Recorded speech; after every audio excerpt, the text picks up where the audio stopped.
On the wireless after 6 last night, and I said something Mr. Keevans didn't like.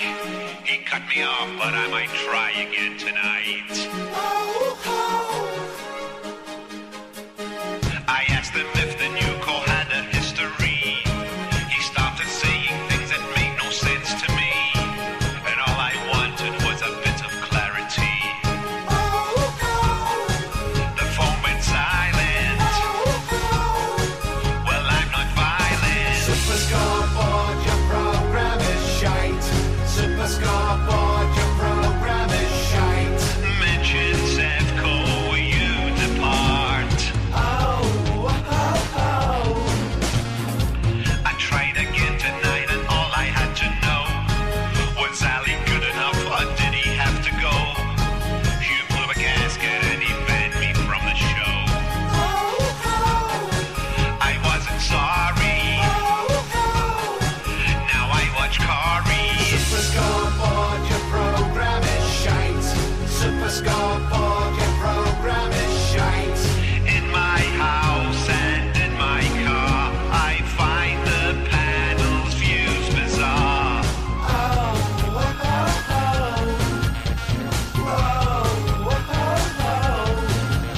Europa League would have an adverse effect on Celtic in the SPL, and it has. But John, if you're a man at all, you'll come back on here Monday night after the Motherwell game if Motherwell have won. And you tell me that Celtic's 6 points behind Motherwell, 15 behind Rangers.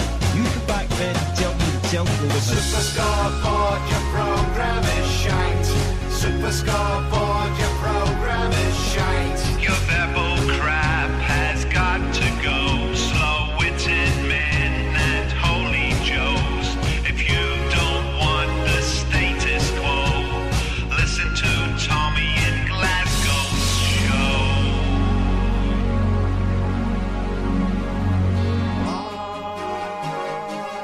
A thing of the past. You are a thing of the past. Super Scoreboard, your program is shite. Super Scoreboard, your program is shite. Super Scoreboard, your program is shite. Super Scoreboard, your program is shite. Super Scoreboard, your program is shite. Super Scoreboard, your program is shite. Super Scoreboard, your program is shite. Super Scoreboard, your program is shite. Super Scoreboard, your program is shite. Super Scoreboard, your program is shite. Super Scoreboard, your program is shite.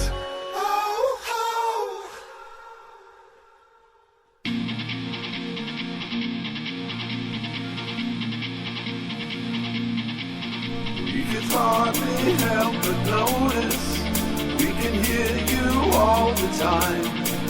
You were singing no surrender. You're the bottom of mankind. You never learned your lesson. You're as rancid as before. It's no surprise, like a fart. You linger on, we are human. They are zombies, our hearts are beating.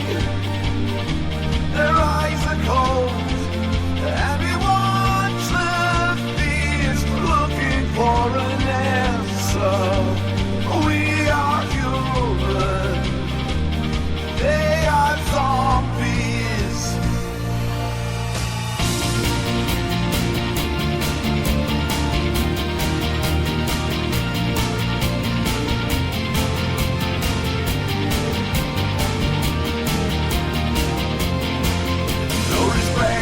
Truth or morals, no intention to do good, no regrets and fuck all sorrow.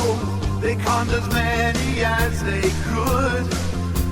And so long we won't miss you. The honesty must grow. Wave goodbye, don't wish them well. Let the bastards go. We are human. They are zombies. Our hearts are beating.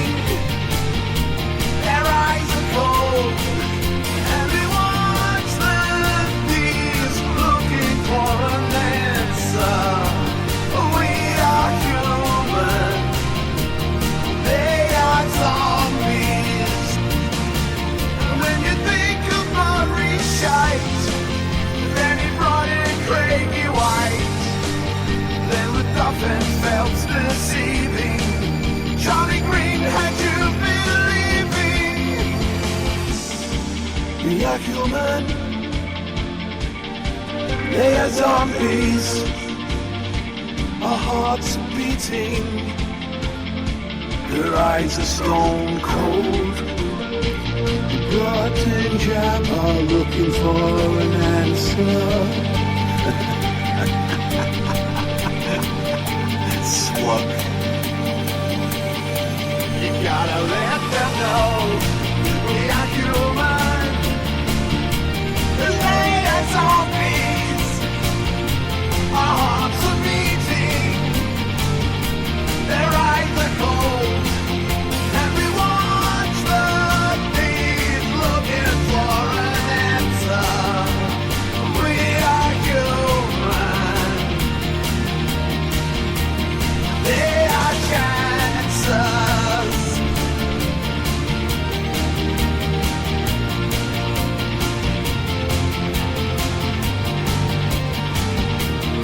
Yes, we're back here live tonight. We're human. They're total chancers, zombie chancers. This is Billy Noel. That first tune there, his new tune came out, Super Scoreboard. Your program is shite. Your verbal crap has got to go. Slow-witted men and holy joes. If you don't want the status quo, listen to Tommy in Glasgow's show. Not only did they make my night with that line there, he made my month, my year almost. That's wonderful. God bless. A free taxi awaits anywhere on the planet to you, brother. We'll take you anywhere. That was brilliant. Super Scoreboard, your program is And then shite. the chorus is the best, Super isn't it? Scoreboard, your program is shite. Super Scoreboard, Oh, your program is shite. Super Scoreboard, your program is shite. Super Scoreboard, your program is shite. Super Scoreboard, your program is shite. Super Scoreboard, your program is shite. Super Scoreboard, your program is shite. It was just to have the name of my name mentioned in that, and then with those lyrics right after it. Super Scoreboard, your program I'm going to applaud that. That's just genius. Super Scoreboard, your Yes. program is Absolute shite. genius. That's actually an improvement on that song. That's an improvement, original. Get it out there. Super Scoreboard is shit. So thanks for joining us. Retweet to retweet. Tell 10 to tell 10. Hail, hail. The Celts are here. The Crackpot is here. Sitting in my armoured plated, tin foiled, Skoda'd up to the max here. And we're live and direct bringing you this conspiracy show, right?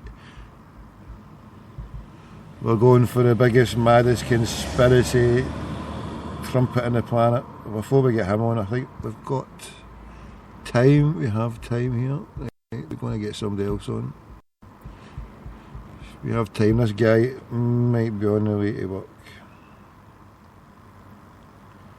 So this is the best time to get him. I caught him last night at this time. So here goes, let's see.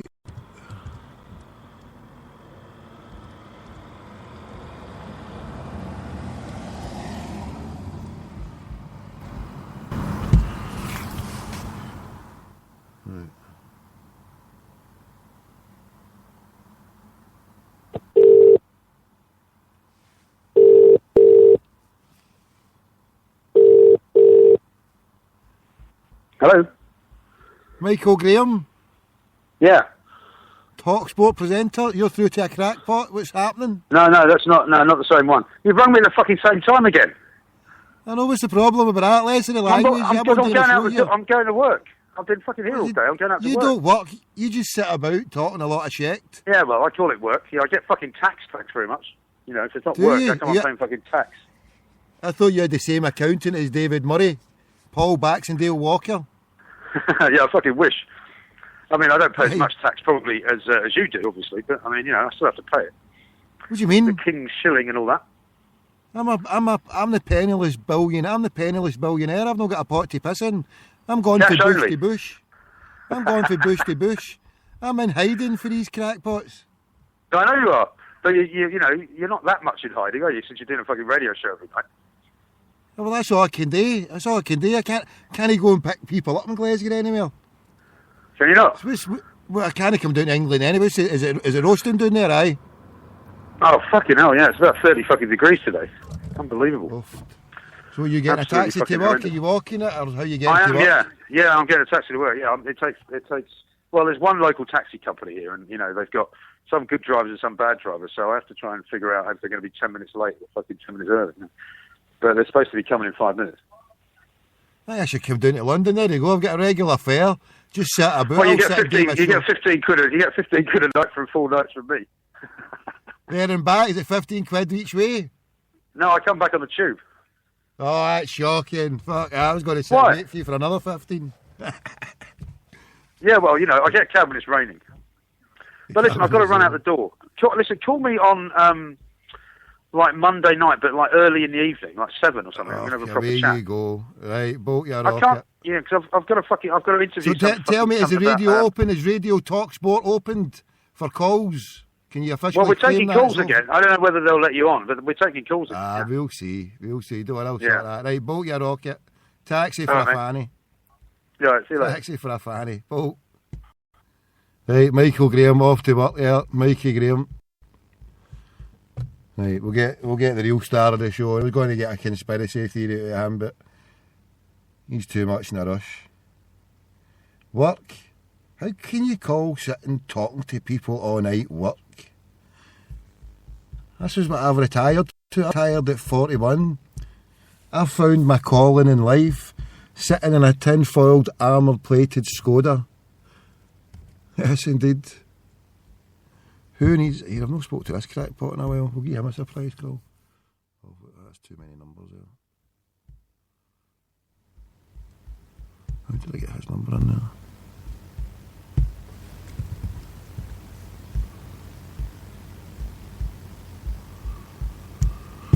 Yeah, that one. To Orange answer phone. I'm sorry, but the person... Right. That crackpot's no good. Right. We'll go to the main crackpot of the evening. Right, so we're taking calls on conspiracies here. Conspiracies, 9/11. Taking conspiracies. If there's anybody in the Celtic community that you think we could get on to talk about conspiracies of Scottish football, we can take it any way you want for a conspiracy. Any way at all, at all. At all. Sweltering here. It might not be 30 degrees, but it's still warm enough. Hello? Jonathan, Hello, Tommy. how you doing, brother? I'm doing very well, thank you. How are you? Yeah, you back home now? You safe home, safe, secure, and Yeah. chilled out a bit? Yeah, at Were home you on a now. bus earlier on? Were you on a bus? Yes, I was. Was it busy as well? So, Yeah. Oh yeah, very busy. So you live just Swansea outside us? City Centre's a nightmare. Pardon? Sorry? What was that? Swansea City Centre is a nightmare. Is it? Yeah. What was Yes. what's the temperature down there? Was it 30 degrees? Was it quite warm? Yeah. Yes, it was quite warm, but I spent most of the day inside the air-conditioned gallery. Good. So you had a good day? No problems with the public? No? No problems with the public. Good stuff, brother. Good stuff. And yeah, I was saying to you earlier on, like you couldn't hear me, but I watched that documentary. I remember speaking to you late last night when I was watching it, And it was a rags to riches tale of Swansea. I mean, is there anything else you can help fill in on them that you know about it? I mean, obviously you're a Swansea lad brought up and you live in the vicinity or just round about it. I mean, the history of Swansea, you said to me the other night there was something you wanted to share.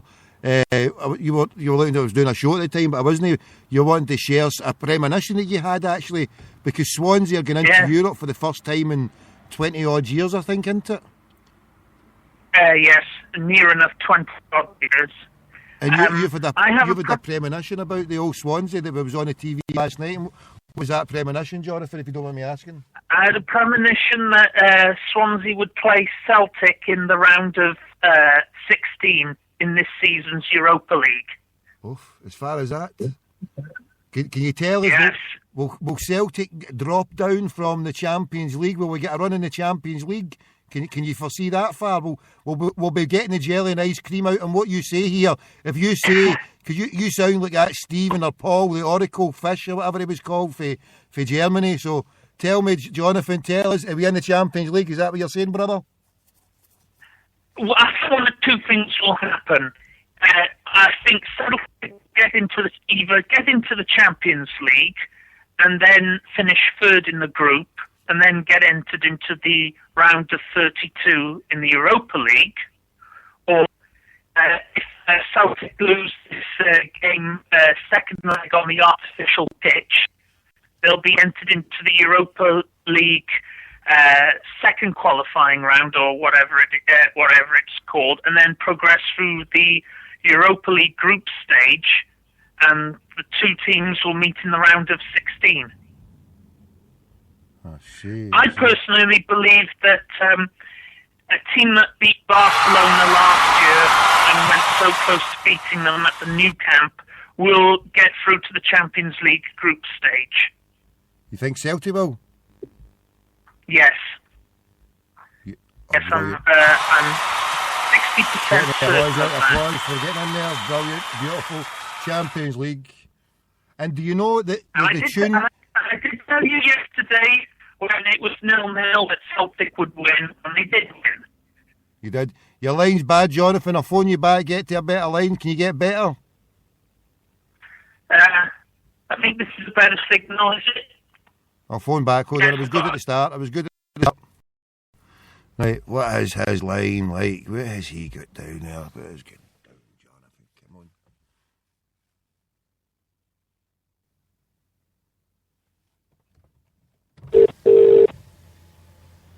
Hello? That's better. You there? Yes. Yes, and on the Swansea front, Swansea had a good result tonight. They beat Malmo 4-0 at home. Was this their first game in Europe, yeah? Yes, their first game in Europe, and that's a very, very good result considering in the last qualifying round, Malmo beat Hibernian at Easter Road 7-0. There you go. Well done, Jonathan. Correct indeed. Correct window. So brilliant for Swansea. So marching on, the bold Swansea team with Celtic fans look down to see a wonderful player who graced Celtic Park for a while. Old Key from Korea, and a wonderful player. But sadly, he was never allowed. Ball players like him in the rush and the hustle and bustle of Scottish football. There's small pitches and the players are on tight and the referees give no players like that any support. You know, he would always benefit from being down with a bit of culture down in England, you know. So do you find him a good player? I don't really follow football much nowadays. I try to keep a ear out for what's going on, but really football, it's sort of a casual pursuit of mine rather than a fixation that it would have been about 15 years ago when I was a boy. I don't blame you, because it's an organised distraction to keep the slaves preoccupied while the slave masters bring in austerity, bring a tsunami of credit by the banksters. The politicians sit in their hands while the multinational cabalists run away with millions, billions, trillions of money. We can now see Lloyd's Bank making a couple of billion profit for 6 months. So these banksters that we helped bail out, it's a whole bloody cabal, it's a whole conspiracy, Jonathan, isn't it? Oh, yeah. And meanwhile, they say, here's your football, here's your sports, here's your golf, here's your tennis, keeping us all sitting there preoccupied, organised distraction. Would you share those sentiments, Jonathan? Oh yes, I agree with those sentiments completely. Football is just a mass distraction. Even George Orwell said that. As long as people have their beer and their football, the politicians can do what they like. So in a way, especially, I mean, if we look at it, I mean, I spend a lot of time talking about football, and the reason why I've done this show is to talk about something other than different from football. But if people want to talk... I've got a story here. It's sort of loosely connected with Celtic. Also loosely connected with... Right, stay there, we'll phone you right back. Stay there, we'll phone right back. We get the first minute is good, and then it just deteriorates. Right, we'll get on. Let's get that story about Celtic out.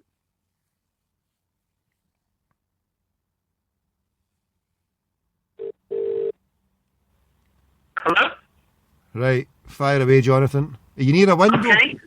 You near a window? Yeah, I'm near a window.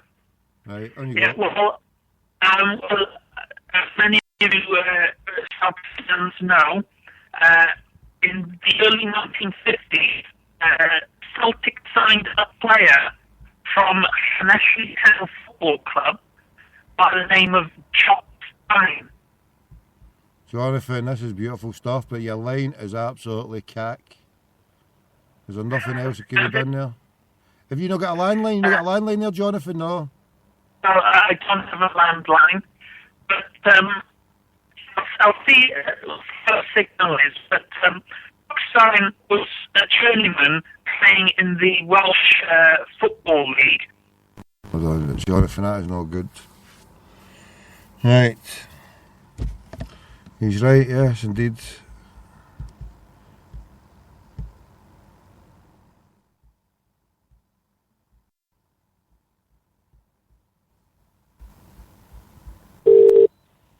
Hello? Yeah, sorry, crack on. Before he was plucked from obscurity, Jock Stein played for Llanelli Town. How are you saying it? Hold on, Jonathan. I'm barely hearing you. How are you saying his name? Pardon? What's name are you saying there? Jock Stein? Yes, Jock Stein. Yeah, it's all right. Or Jock Stein. I'm trying to pronounce Jock but, Stein. Jock Stein. He played Jock for. Stein. He played for a Welsh team, didn't he? Yes, Llanelli Town. And there's a very sad story surrounding Llanelli Town, because a couple of years ago they won the Welsh Football League, but the following season they faced a winding up order because of an unpaid tax bill. And although the club was saved from administration at the time, the club has fallen on hard times since then and has recently entered administration and has been barred by the Welsh Football Association from playing at its own home ground. So many of the problems associated with Rangers have afflicted Jock Stein's old club. And if you value football and value the memory of Jock Stein, I urge all of you to do what you can to support Llanelli Town Football Club. Because without them, you wouldn't have had one of your greatest players or your greatest manager of all time. The road to Lisbon began in Llanelli. And how far is that away from Swansea, Jonathan? Quite far away. There's a big rivalry between Llanelli and Swansea. I'm sort of stationed almost in the middle between the two.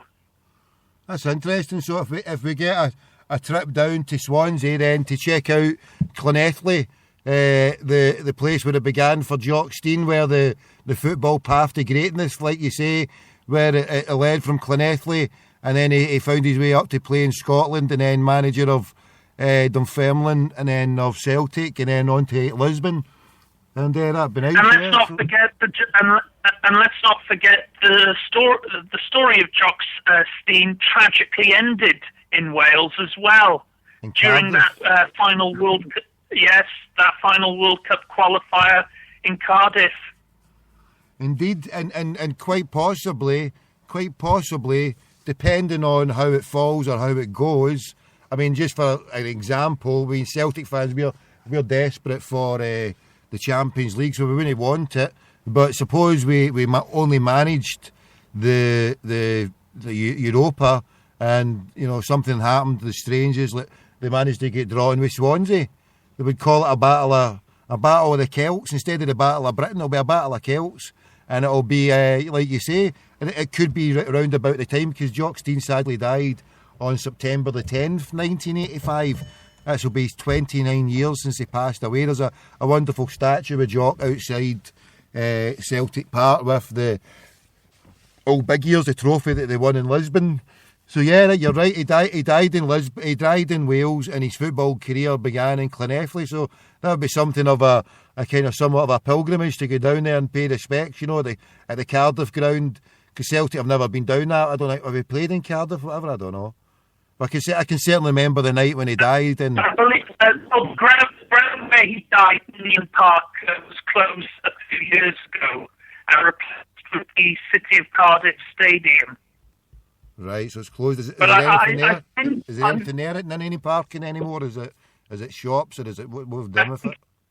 I think it's been replaced by an out-of-town shopping complex. But I have been past it only a couple of years ago. Yeah? Yeah. Stay there. I'll phone you back, Jonathan. The line deteriorates. Are you outside? Have you not got a veranda? Can you step outside on your veranda? Sit out and have a wee Pimm's, a wee non-alcoholic Pimm's, or a milkshake, a smoothie, something like that. Sit outside, no? Is this where you are? Is that a bad reception area? Yeah. Yeah, it's these wind farms. How far are you away from the wind farm? The wind farms are not quite far away, but they're so large they scar the landscape and the airwaves. I mean, it cuts in and out. I mean, now it's okay now, but then it just deteriorates like a stupid zombie degenerate. So hopefully we're okay now. But getting into the conspiracy world, Jonathan, if we can, yeah. Yes. I mean, well, if we start off, I was thinking, was there anything you said earlier on? Is there anything you want to bring to the table first of all, Jonathan? I was talking to a friend earlier today about the death of Pope John Paul I, and how he'd seen a documentary on the History Channel alleging that he had been murdered by the Freemasons after only 33 days as pontiff, and that he was in perfect health at the time, but a few days before his death he had vowed to root out all the Freemasons within the Catholic Church and the Vatican. Now, most before you go on, notably the Jonathan, Vatican Bank. before we go on here, I'm just going to put something out on the old Twitter, and I'm also going to ask people who are listening here to say you're listening to a crackpot talking to a brother down in Swansea, and we're having a night conspiracy discussion. We've done football all week. You can talk about football conspiracies. We were just talking about our good brother Jock Stein sadly passed away in Cardiff, and we're talking conspiracies. So you can join in and participate. We can do a three-way call, and we can talk.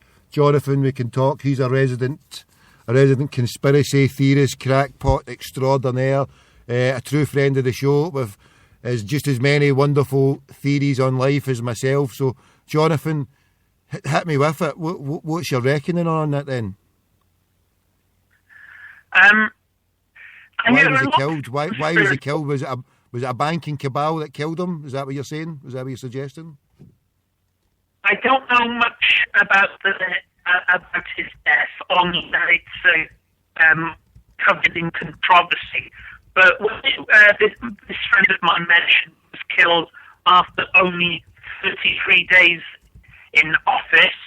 I started to suspect that it is probably now a Freemason plot, because there was a criminal Freemason lodge in Italy around this time, and it's just, there's no such thing as coincidence, only the illusion of coincidence, and it's no coincidence that he died 33 days after he became pontiff. It was Pope John Paul I, wasn't it?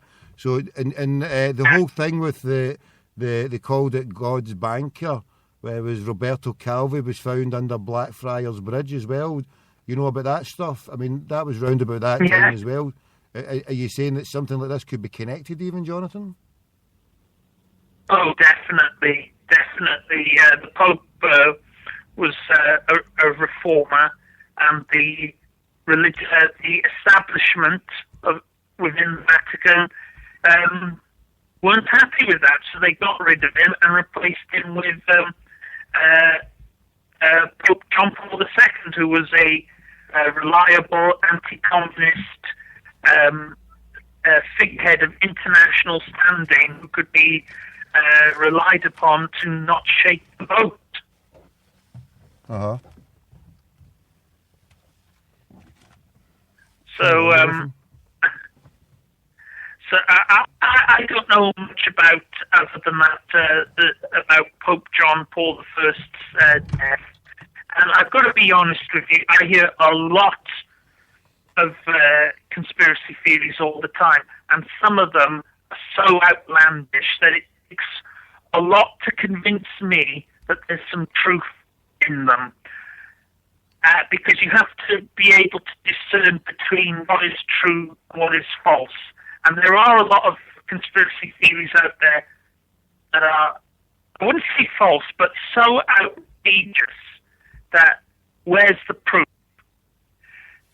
Over the last couple of days, though, I have come across some more of the that's not totally outlandish, but more outlandish than plausible. I've seen very plausible when I thought about it, such as Gary McKinnon stumbling across UFO personnel manifests and ship transfer lists on NASA's database. Also, the use of New World Order iconography in video games and major feature films like Prometheus and Star Trek Into Darkness, which use the Anunnaki quite prominently. And for those of you who don't know... Uh-huh. Yes, Tommy? The Anunnaki are albino giants who's said to have created humanity, and they're said to have come from the planet Nibiru. Uh-huh. And if you see the first 5 minutes of Star Trek Into Darkness, set on the planet Nibiru, Kirk and Spock trying to save the planet from destruction, all the while being chased by primitive albino giants, the Anunnaki. It fits that cultural archetype. Prometheus, the engineers, of course, giant albino creator, dog-type beings. Fits the iconography and imagery of the Anunnaki. So, whether you believe in the Anunnaki or not, the New World Order does, and its iconography and imagery is all over popular culture. And so, can I ask you, Jonathan, regarding to jump in to talk about the birth, as we did last week, of I mean, if you look at the coincidence, well, before that, we were talking about the birth of the new prince, and he was born in a full moon. And whilst he was born in a full moon, his father was born in the solstice. And then we also spoke about... I believe he was born a day after the solstice. Right. Was it not the 21st? Was it 22nd? 22nd. They were both born on the 22nd, weren't they? Yeah. And well, no, there's a month apart between father and son. But one was born in the. They were both on but anyway, but what I was saying is, and then we also spoke about how the symmetry of how old Leo Blair was born, you know, or how it could have been. Yeah. You know, these people really are so wound up with the relation between the cosmos and the stars. And do you feel that this is for a reason, Jonathan? That, you know, if you look at the ancient, you know, all the ancient, you know, the ancient world. If you look at the ancient of Egypt and all that, where it's all aligned. It's a relic of antiquity, and this so-called Order of the Snake that some of the more extreme conspiracy theorists propose. And but as I was mentioning to you off air a couple of days ago, there's a further astronomical event that occurred around the time of Leo Blair's birth, and that is 3 days before Leo Blair was born. There was an astronomical alignment of all the planets in the solar system. That's right. Stay there. I'll phone you back. The line's deteriorating. Stay there. I want to get you back. I want to get a good line. Yeah, all the planets aligned. They were all in a line for wee Leo to be born.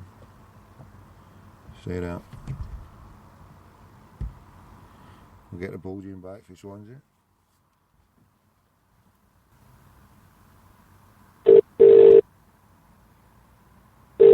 Hello?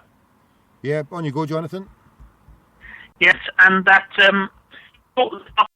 around the time of this astronomical alignment, there was a photograph from Hubble of a cluster of 4 stars, and many religious thinkers actually thought that cluster of 4 stars in that Hubble Space Telescope image was symbolic of the 4 horsemen of the apocalypse. So, yeah, I'm listening. Yeah, carry on. And as I mentioned to you in private, I believe that the New World Order wouldn't have gone to all this trouble just to make him a puppet at Westminster or Brussels, and that he's actually considering the prophecy of Nostradamus about a financial leader emerging from the sky beginning July 1999, which ties in with the eclipse and the astronomical alignment and the conception on Balmoral of Leo, that this child, Leo Blair, is being groomed to be the governor of a future privately run Bank of the World, which is going to be the de facto executive branch of the future world government. Quite possibly, because if you look just months before that, that was the start of the Euro. If you remember, it was 1999, wasn't it? January 1st, 1999. Yes. But they didn't issue the currency until... Yeah, they didn't issue the currency until 2002. 112002. But when he comes to, I mean, if it was to be Leo that was a bankster, that, I mean, the whole cabal from Europe, and like you say, they were talking there that the last G8 of the NAFTA and everyone getting together with this free trade agreement. But when they talk about free trade, they're talking about a closed shop. It's no free trade as what you would believe is free trade. It's a total cabal. It's more than a closed shop. It's actually a control grid designed to keep Africa and the third world impoverished and under the thumb of New World Order asset strippers like Oppenheimer, Rockefeller, Rothschild. So what they would join is they would join the NAFTA, the North American Free Trade. They would join Europe. They would get Japan. They would get maybe Australia.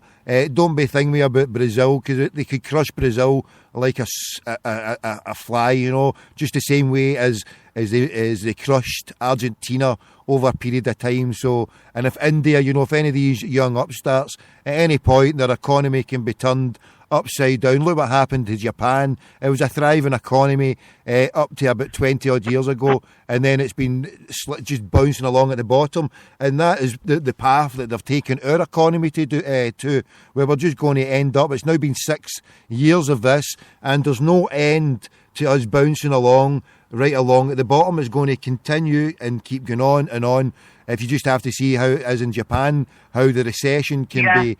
You know, it would just bounce along at the bottom. Even the media have now been talking about decades of austerity. When they mean decades, they actually mean permanent austerity, because this is not something that's going to be solved in 5 years, 10 years, or even 60 years. This is meant to be permanent. This is Orwellian. This is the classic Orwellian tactic of reducing living standards and creating produce only to destroy it in futile ventures. And do you think that they're going to create a state of anarchy in the UK? Do you think, to use the phrase anarchy in the UK, do you think there could be a state of martial law? Do you think they're following into a state where there'll be police walking about with guns because it'll be getting that violent? There'll be, you know, people we've already seen that. I mean, according to some people, the riots of August 2011 were actually orchestrated by journalists working for the New World Order who paid young men to riot, and the police were ordered to stand down during this rioting in order to create... in the middle of summer when there were a whole load were on leave. They were all on leave, and it was all about the police trying to get a boost to show to the government that don't cut our numbers, don't cut our... You know, because all the talk was all the cost cutting. So it's very easy for the police and very convenient for the police to stand down and allow all that havoc. But you wouldn't need journalists to pay the youngsters. You wouldn't need the journalists to pay the youngsters, because after one night of people seeing what was going on, then that was it. It was absolute carnage from then on in. It was take the liberty time, you know what I mean? It was a joke. Yeah. And it was the same with this G4S malarkey. The government and G4S deliberately colluded to create this crisis, to create a public clamour for troops to be present at Olympic venues and on the streets, in effect, de facto martial law. And you talk about martial law, Tommy, I'm going to tell you this now. There will be martial law in this country, but they won't call it martial law. They'll call it something else to make it sound more innocuous. Anything to deflect from the fact that it is martial law in all but name. And you know, last year, if you analyse that, Jonathan, that was a full-scale... It wasn't a drill, right? That was a full-scale, live martial law demonstration for them to run and to see how it would go, right? So forget all the BS, like you say.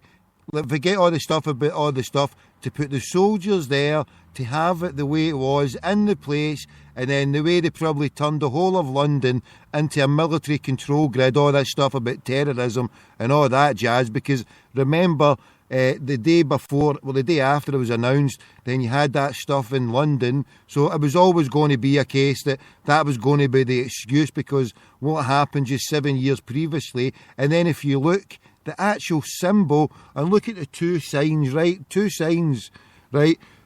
The date 2011, they had that resembling the word Zion. Now, it wasn't completely that you could say it looked like Zion. It was 100%. It was Zion that it looked like. If you looked at it, it would spell out Zion. Okay, it looked at 2012, but also spelled out Zion, and also put the old one eye. And the one eye on anything is a symbol for your one eye Masonic stuff. Yeah, not just the Masonic stuff, but also the Dajjal, according to the teachings of Islam. Yes, the Antichrist is known as the Dajjal, the false prophet, yeah. Yes, which is not necessarily an individual, but an entire entity, which is the New World Order. And as I spoke about, and I've mentioned it previously, and I've got the documented stuff there from a brother called Dawa Musa Pidcock, and I'll need to try and get this brother on. It's quite highbrow, it's quite heavy, but what he spoke about with the... Well, there was a prophecy where people were speaking to the Prophet Muhammad, peace be upon him, and they were asking him when would the last days come, and they say the last days would come, and they mentioned what was Constantinople, and they said... Tommy, hang on a minute, because just a minute ago your signal went funny, and it was almost as if I heard another voice overlapping yours, and it sounded quite sinister. I think someone's hacking into this line. Seriously. Because I don't know if it was just a distortion, but it sounded as if there was someone else trying to tap into the line. Stay calm, mate. Stay calm. It's all right. There's hundreds of people out there listening, maybe it's one of them. But listen, so what I was going to say was that the prophecy was that...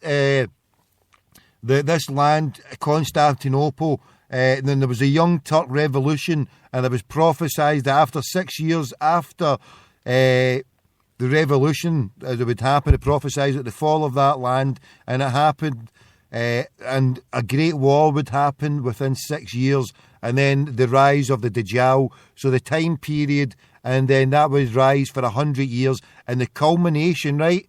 So the Battle of Megiddo was Armageddon, a battle in 1919. I've got all the stuff here. I'll read it out as I read to yourself the other night.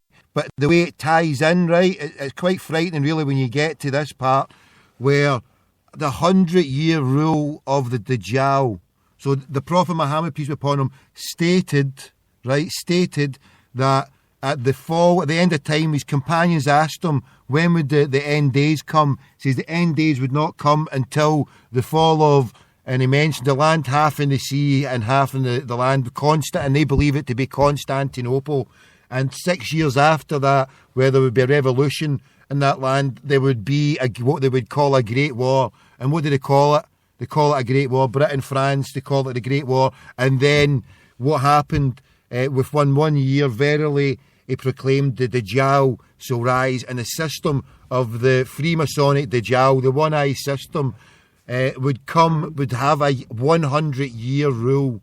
Now, sometimes that could either be... And let's not forget, Tommy, that a year before the Great War broke out, Woodrow Wilson agreed to the establishment of the Federal Reserve in 1913.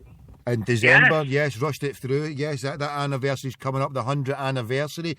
But the thing I was getting to was that the Dajjal, the Prophet Isa alayhi salam, the Muslims believe that Jesus didn't die on the cross, but he was taken away, and it was he wasn't killed on the cross, and he was taken away by God to return to fight against the false prophet being the Dajjal. So at some point, and Isa bin Maria, Jesus, son of Mary, he would come back in a state of war in a land, and the city would be called Damascus, Syria.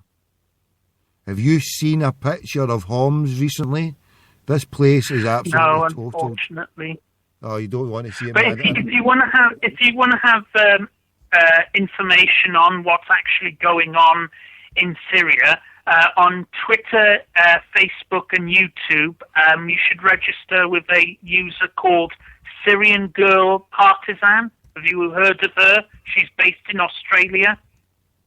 I'll check it out. She's got the information on what's really going on in Syria. I'll check it out in a minute, yeah. Yeah. Yeah, well, that's my ultimate conspiracy tonight, the fact that there's a group of people who believe in the one-eye system, and the one-eye system has got complete control. It's not Osama bin Laden or Muslims that sit at the top of the World Bank, bankrupting countries after country. We're going through an extreme bankruptcy. We've been going through bankruptcy in this country for 300 years to a varying degree. Right, they've bankrupted us and they've took us out of it and gave us a little bit of comfort. This is worse than bankruptcy, Tommy. This is ultimate larceny. Forget grand larceny. This is ultimate larceny. Yeah. And they're just waiting for the public to rise up and start doing all kind of naughty stuff, and then that's when it gives them the excuse to come down with their martial law, and that's what they had the full-scale trial in London last year with. Yeah. The people of this country are incredibly stupid and gullible and naive, because I personally believe that the first thing I heard about this problem with G4S was actually from Ben Fellows, who's a bit of a controversial figure. And apparently he was complaining about how the information was being suppressed by the mainstream media. 2 weeks later, the story went public, and we, like people, did what our lords and masters expected us to do and wanted us to do, which was to call for martial law. And that this actually... So we're not only stupid enough to go along with what the New World Order want, but the person who initially broke the story himself might be a disinfo agent.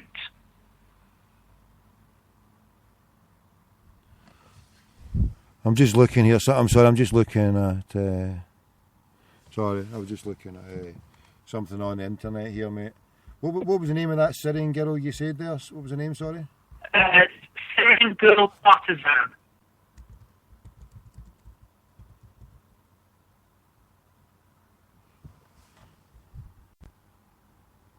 Syrian Girl Partisan? Yes.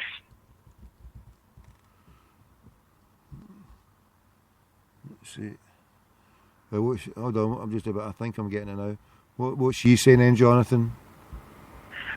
That Free Syrian Army are a bunch of religious extremists controlled by the US, that the largest fighting force in Syria is actually Al-Qaeda, which is owned, operated and funded by the CIA, and that the CIA are trying to turn Syria into an Al-Qaeda client state like they did in Libya, so they can use Al-Qaeda Syria as a proxy to attack Iran. That's exactly what they're doing, mate. You're right. I'm trying. Syrian. I've got a girl here. Yeah, I've got a girl here. I can see her. Yeah. A Syrian. I can't get a link. I've got one here. Syrian Paris. I've got a video here. Yeah, it's a crazy situation, and we're sleepwalking into our own doom. We don't even know. I mean, it's really quite crazy. I mean, we're taking ourselves to do with football and other stuff, and our eyes been taken off the ball. People are being slaughtered as we speak now. People are dying every second through the effects that what the World Bank has placed on other countries, and this is the beginning of what they're doing to us, is what they've done to Africa, South America and Asia. God knows how long it'll take to get to that level. It might take 10, 20, 30 years, like you said, decades. What kind of civilization What kind of barbarity are we going to be bringing to our children in 20, 30, 40, 50 years if this is going to be about reducing living standards?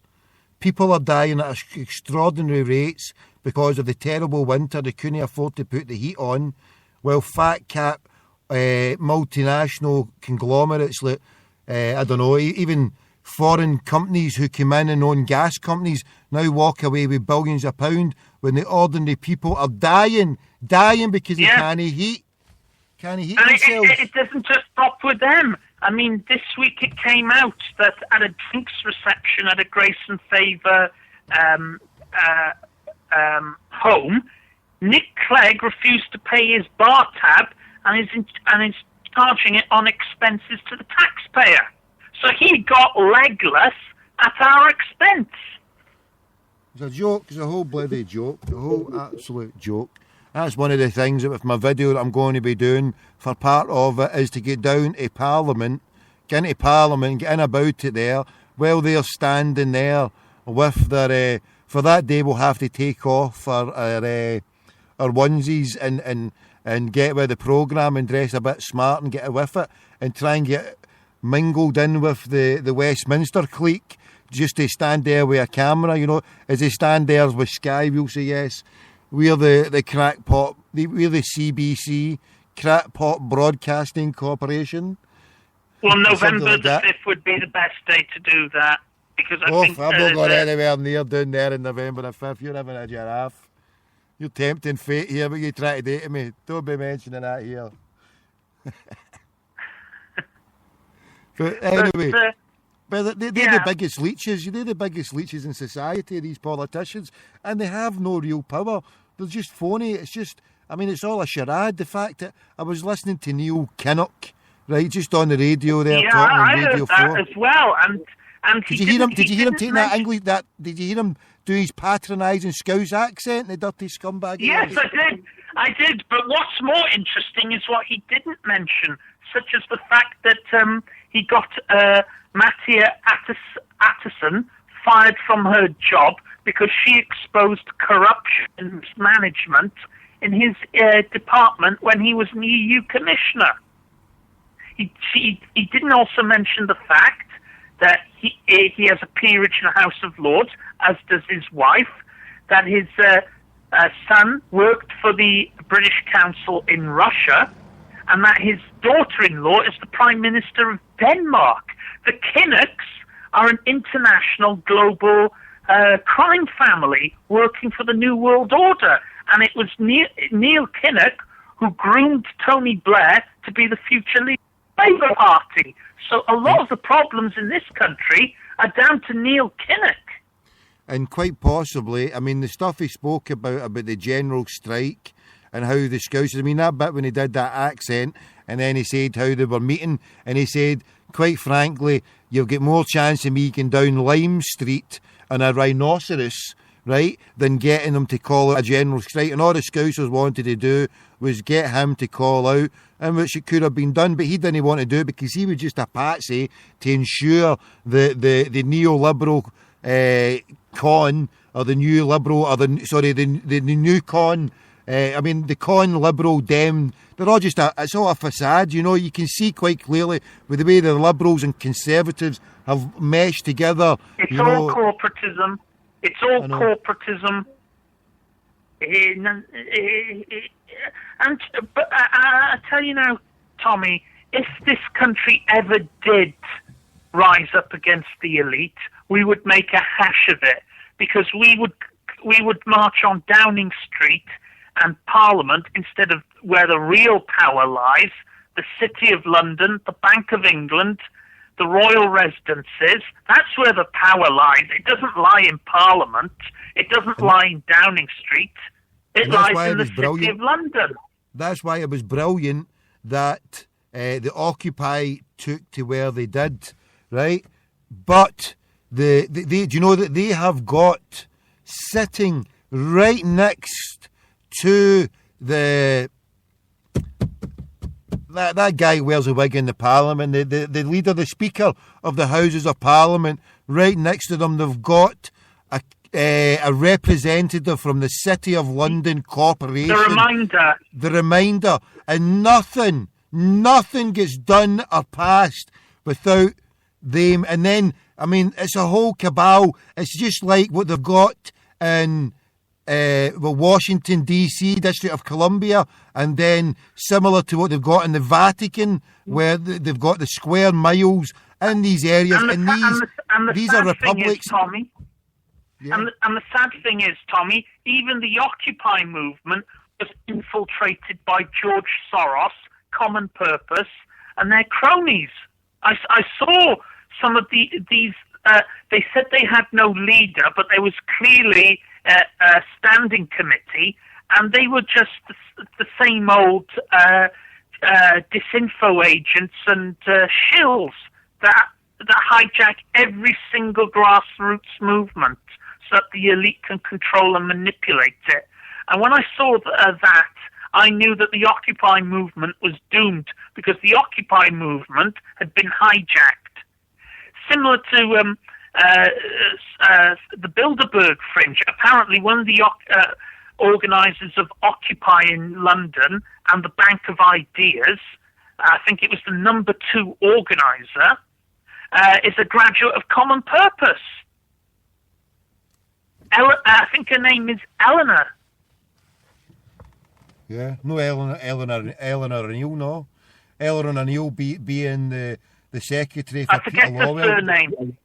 What? I forget her surname, but she was one of the organisers. I think she was the second in command there. She was wearing a sash, like she was some kind of a beauty queen or something. I hope that's no Eleanor. Hopefully that's not Eleanor O'Neill, the second in command to the unseen fiend in your hand, because then we've got the biggest conspiracy going ever. We're having to deal with the mad zombies with the conspiracies.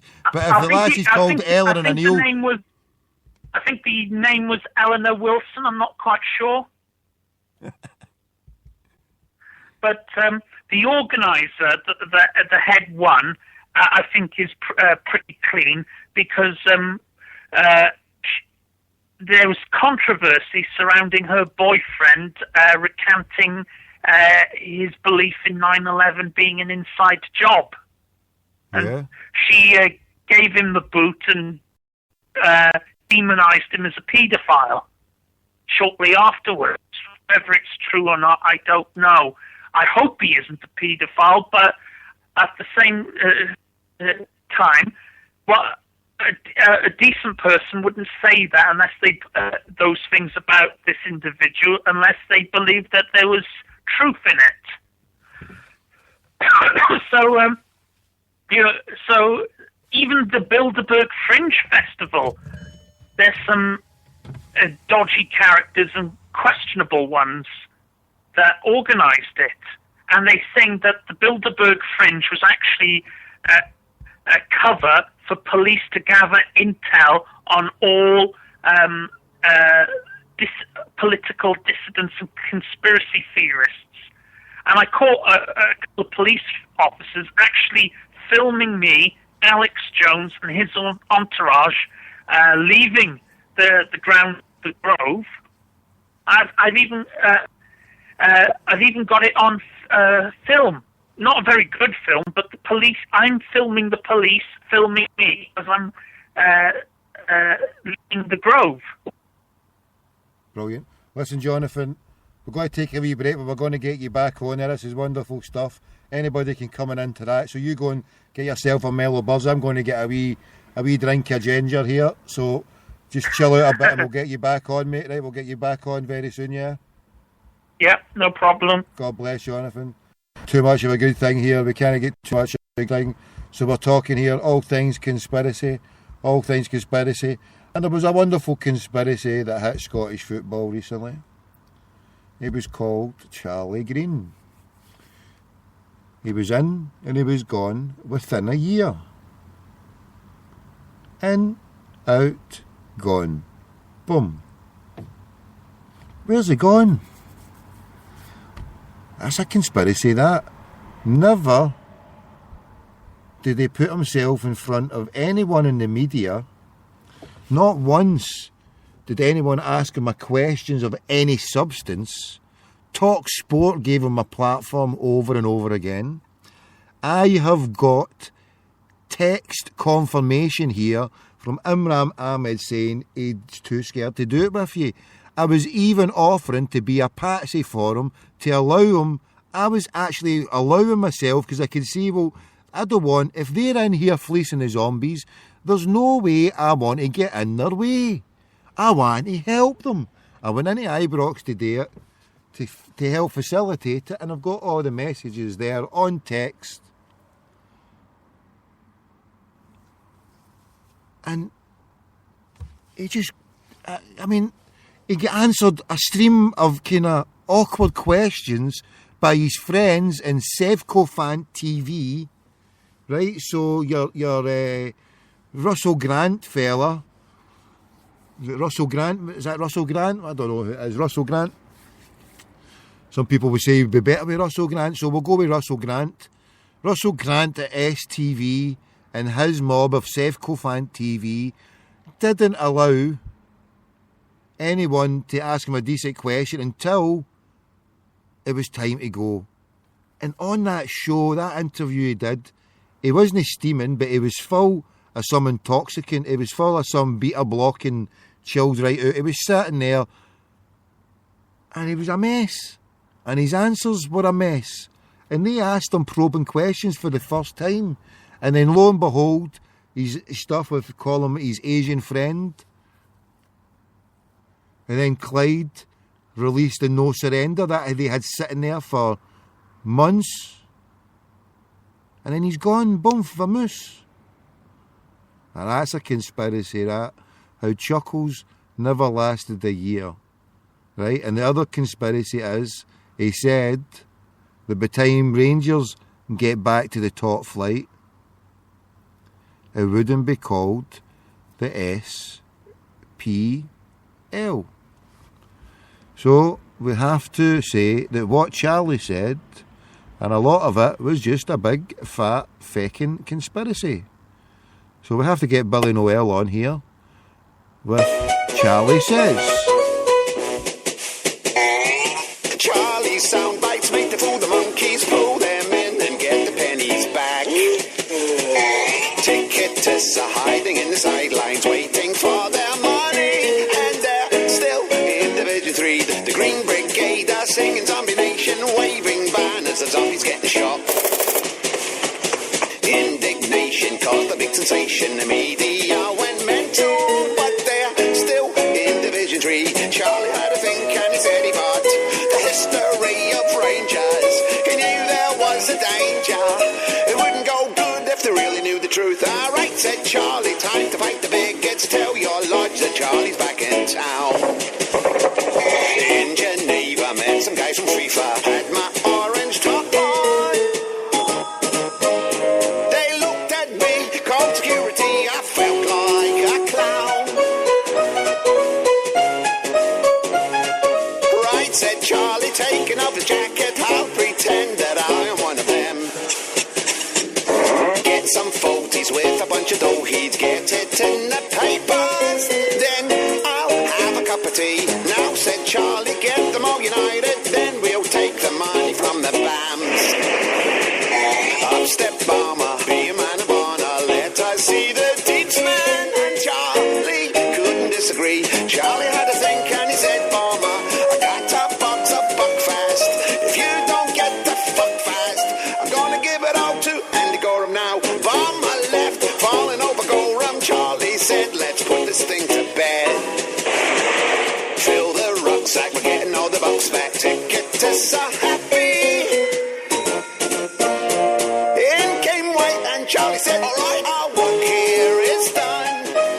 Let's go, lads. They morons don't think it's a big papers conspiracy. Some people just never learn. Orange strips, you couldn't make it out.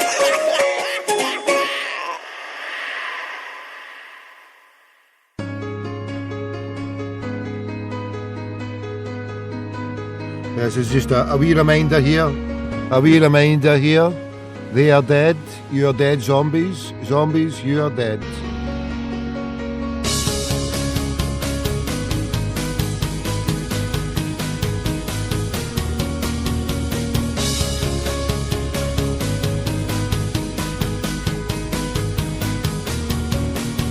The lights go out and you can't be saved. It's time to pay for your cheating ways. You've been brought down upon your knees.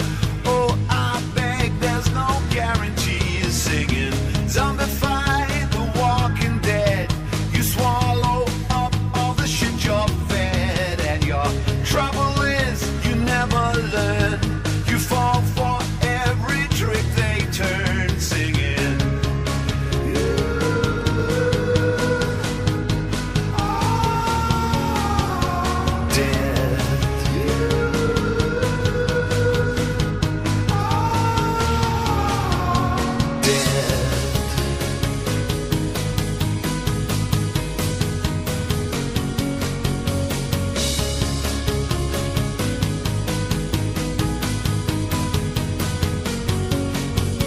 confusion never stops. You think you're safe, but it's only talk. You won't get back your precious name, and your history does not remain. Singing, be stuck in Division 3. Cursed missed opportunities. Are you part of the Scottish cure? Are you still stuck in the days of yore? Singing,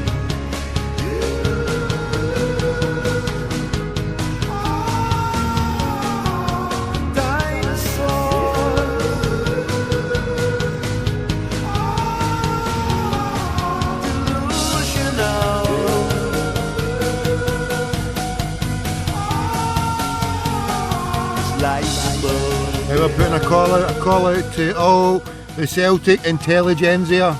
Is there any Celtic intelligentsia out there who wants to add with a conspiracy theory on Scottish football? All the wonderful bloggers, we want your information. What's the biggest conspiracy in Scottish football up until the current crisis? Was it Farry? Was it Farry?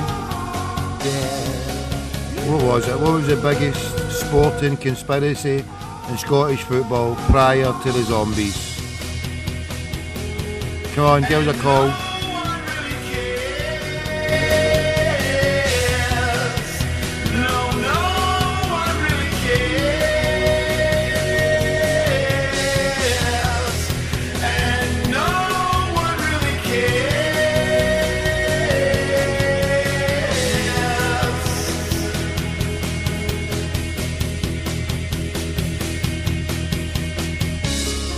Right, wonderful tunage here, Billy Noel. Before that, Charlie says, and then You Are Dead. Absolutely stunning tunage. Every single one of his tunes of Billy Noel. They just seem to hit the mark every single time. And for me, I'm playing all these tunes here in respect to the brother for playing that tune, or making that tune up with my wee name in it there. And with the lyrics of Super Scoreboard is shite. To just put my name just before that was just big up and respect to anybody that can do something like that. Wonderful. I used to play the piano. Well, I can play the piano, but not to a great degree now.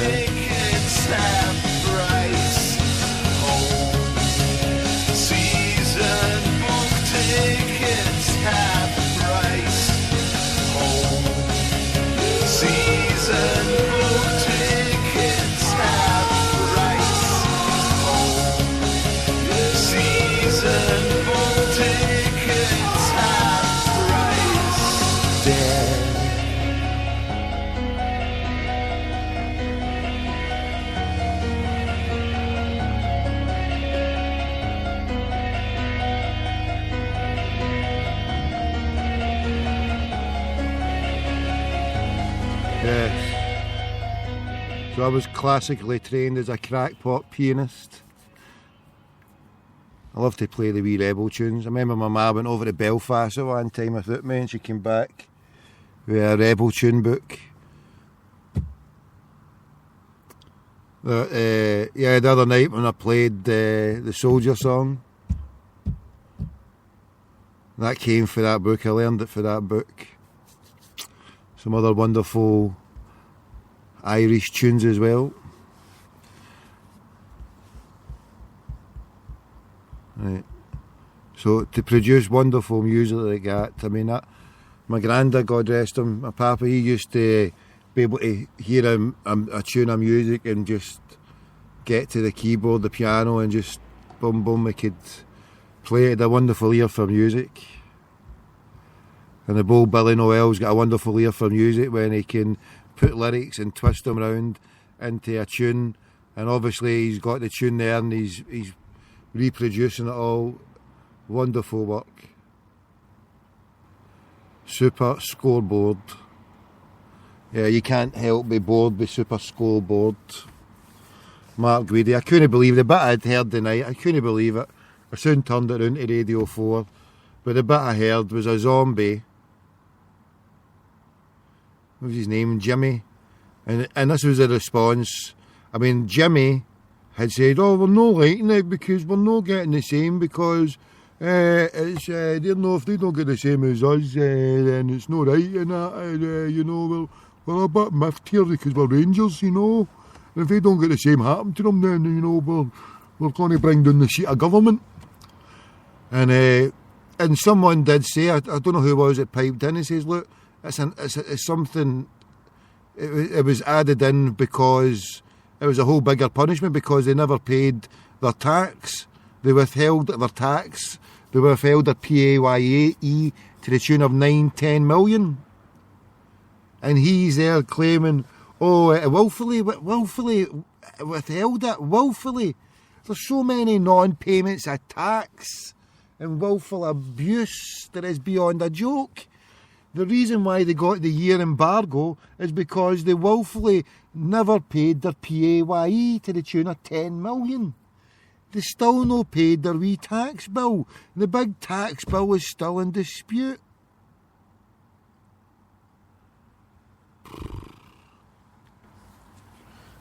Right.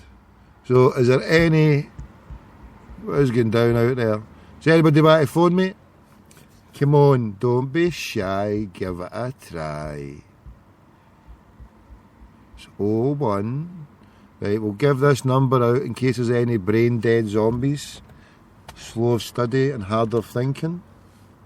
If you're a brain dead zombie from another race, then I'll read out this slowly for you. It's 0141.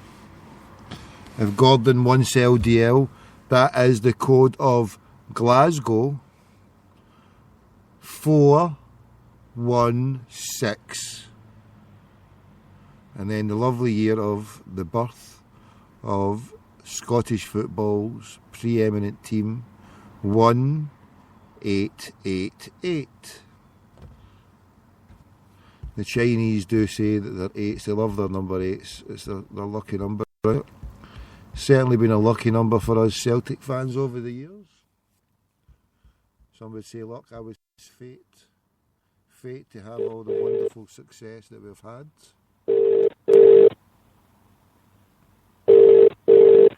Hello? Yes, Jonathan. Hello? How goes it, brother? Have you had your mellow buds? Have you relaxed? Are you okay? Yeah, I'm okay at the moment. So, yes. where do you want to go then, mate? What do you want to talk about here? I don't know what much more that can be said at this point. I mean, someone else probably has a few things to say. If anyone's listening, please feel free to offer feedback. Because it's probably boring listening to me all the time. What do you think? We get you on. You're a eminent. We get you on, Jonathan, because you've got a lot of information there. And I mean, I laughingly call myself a crackpot, and I do it because I mean you're a crackpot as well. But I'm happy to be called a crackpot, and I'm happy to call you a crackpot, because I had a lassie on earlier on, right? Now, her name was Lorraine Herbiston. Now, she works for the mainstream media, right? And she works for Radio Clyde. So I phoned her up and she was having her dinner. And I put a serious point to her, and she just laughed. And she says, oh, I never heard of that.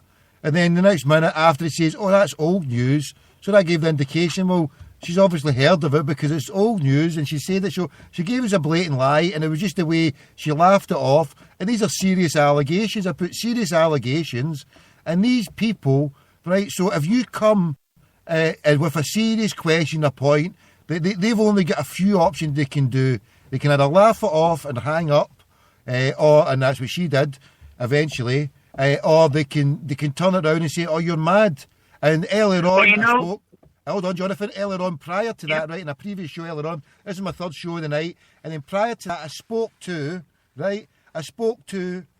the head of the Scottish Football Association, Stuart Regan, and he turned round and said, because, and this is the truth, right, Rangers did not pay a tax bill. They call it the little tax case because they've got that many tax cases. They never paid their PAYE for all the employees for a full season. They never paid a small bill that was about 3 million. They call that the wee tax case because the bigger one was there. It's a whole. Oh, anyway, Jonathan, hit me with it. Well, you know what Gary said? First they ignore you, then they mock you, then they fight you, and then you win. And that's what you're describing is a bit like what I experienced on the Nicky Campbell show earlier this week. I made a serious point. The person on the other end laughed it off. I told them, this isn't a joke, I'm making a serious point here. Can we have a serious discussion? And then they said, oh, this is a myth, this is old news. And that's what you said there, urban myth. You said myth. The head of the Scottish Football Association, an Englishman by the name of Stuart Regan, said you get all these urban myths. Urban myths, that's what he said. It's a joke, isn't it? I mean, and so they want to characterise people as crazy, so then we're crazy, but these people are evil. Here's the interesting thing. You said that Rangers hadn't paid their employees PAYE for a year. Well, that was 2 years ago. Yeah. Well, who's the taxman going to go after?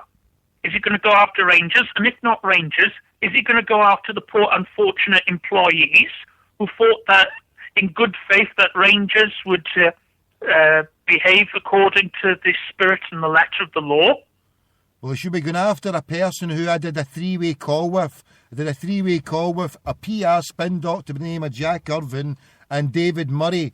And David Murray, who is a key kingpin, or one of the key kingpins, being a multinational industrialist, right, with all these pawns all over the place. But he was sitting there, get this, in Charlotte Square in Edinburgh with his accountants and feckin' well lawyers. I hope he's got criminal lawyers there because it's past a civil case as far as I'm concerned. It's a joke. And if I was where are these Celtic historians? Where are these Celtic bloggers? Where are these other Celtic conspiracy theorists? Is this the biggest conspiracy in Scottish football? It's got to be. I mean, and I'm asking you to share other ones, and if there's anyone else out there to expand on other conspiracies, then 0141416 1888. Jonathan, bring us on to something else about football, because this up here would drive you demented, because, I mean, we spoke about conspiracies earlier on, but what they're doing, I mean, tonight in the two previous shows, it's there in two calls. One part of the media laughed it off, saying, oh, ha, and the other one saying, oh, it's an urban myth. It's not a feckin' urban myth. They didn't pay their tax bill, and the fact is that they were allowed to play in Europe because the SFA failed to tell UEFA that they'd properly that they had played all their stuff off, and they never. And so someone is guilty, and it allowed them to benefit to the tune of at least 10 million, and it allowed Celtic to lose to the tune of at least 10 million. And that is, as far as I'm concerned, this is grand theft larceny, to use the phrase you used earlier on. Yeah. Well, Tommy, there's a thing going through the show tonight, that is football clubs not paying their tax bills and football clubs going into bankruptcy and being resurrected from the dead like zombies. We've got it with Rangers. We've got it with Ashley. We even had it back 111 years ago with a club in the northeast of England, Lancashire, called Newton Heath, that almost went out of business.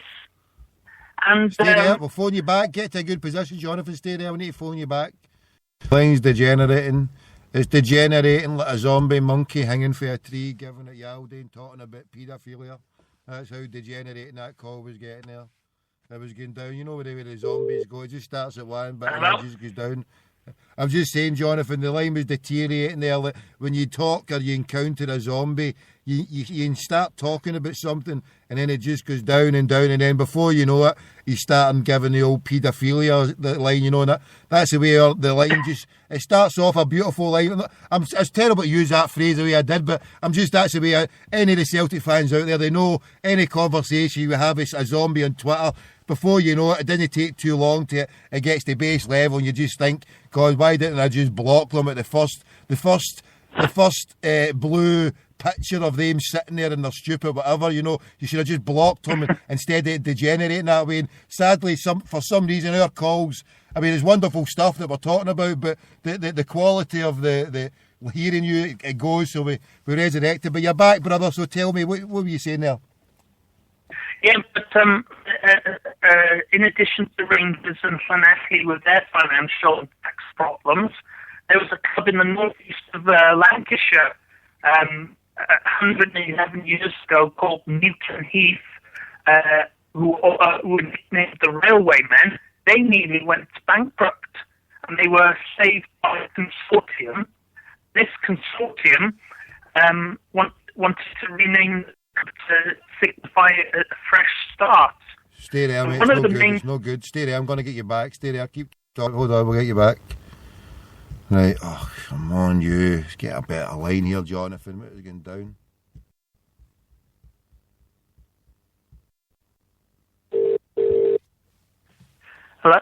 Hello? Go. On you go. And that one of the proposed names for the resurrected Newton Heath club was actually Manchester Celtic, in honour of Celtic in Glasgow. But they eventually went with another name and renamed Newton Heath Manchester United, and changed the club colours from green and gold to red and white. So it was going to be Manchester Celtic then, yeah, but that was 111 years ago, yeah. Yeah. And there's always been a strong link between Manchester United and Celtic. Man United has a very strong Catholic identity. In the northeast of England, where there's a large population of Irish immigrants, there is a mild form of sectarianism at work. Everton and Liverpool, Manchester City and Man United, red against blue. Blue are the Protestants, red are the Catholics. So it's not as bad as it is in Glasgow, but there is sectarianism in the northeast of England between different communities, and it's expressed on the football field. And I know he's not your favourite person, but when he was a player at Rangers, Alex Ferguson experienced extreme sectarianism from one of the Rangers club employees because he'd married a Catholic, and that Ferguson's own mother was a Catholic, and he went around spreading stories. He's actually gave up his job in football because his lovely wife, who's helped look after him and take him to where he is, his lovely wife, sadly, her sister passed away. Yeah. And he decided, what a good man he is, really, when you look at it, a good man to look after his wife, because his wife will be suffering and missing a great friend that she would have had since she was a wean, you know, so a terrible loss like that. So he's gave up his job to go and look after a Catholic lassie who helped him, you know, and he had actually a hip injury that he needed to have operating on, and that also played a part in it as well. His hip injury, because if he was still the manager now, he would have to miss the first half of the season, the first few weeks of the season, because he's got a hip operation.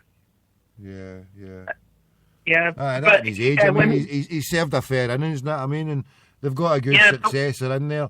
But getting on, we're talking too much nice stuff. We need to go on to the mad conspiracy stuff, Jonathan. Better go on to aliens in Area 51. Right, there you go. Well, but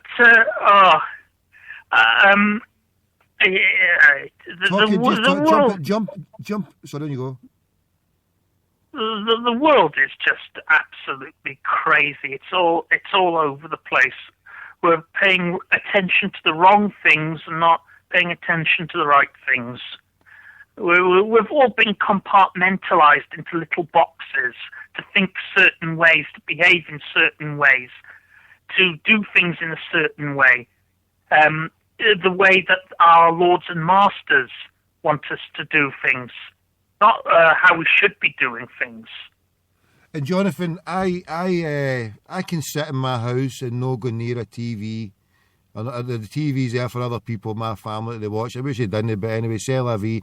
And you don't have a TV.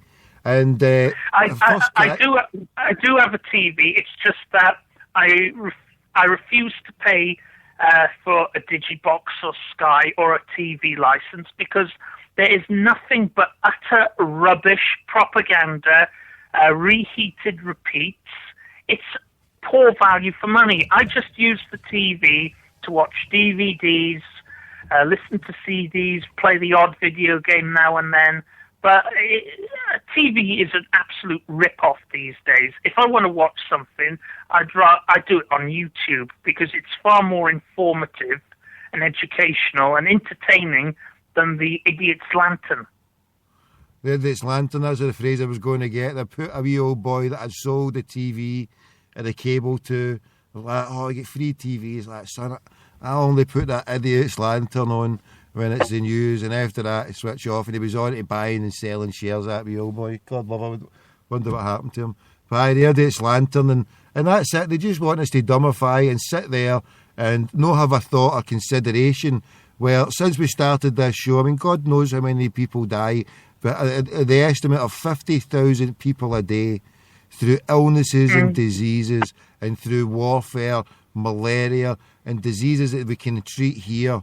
You know, people die in other lands through tuberculosis, stuff that we've cured here, but people are dying because they don't have fresh, clean water. We take things for granted. We turn on a tap. Oh, yeah.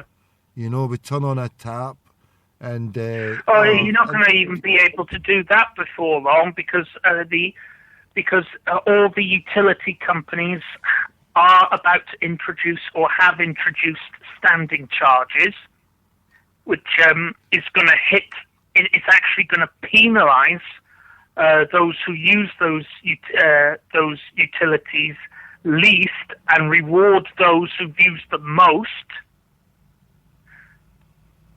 So basically, people who are out there who are poor on the breadline and big families, they're going to have to walk about like they used to do hundreds of years ago, wearing pomegranates and other fresh fruit, because they'll not be able to afford the feckin' water to clean under their oxters or their private parts to get a bit of freshness about them, because they'll not be able to feckin' afford it because they can't get the water on. Is this the Britain we're living in? Because only a couple of days ago there was fascist border police walking about Kentish Town or somewhere in London, and anyone who looked foreign, they were saying, "What's your problem? What are you doing here?" They're sending vans around the street to tell people to go home.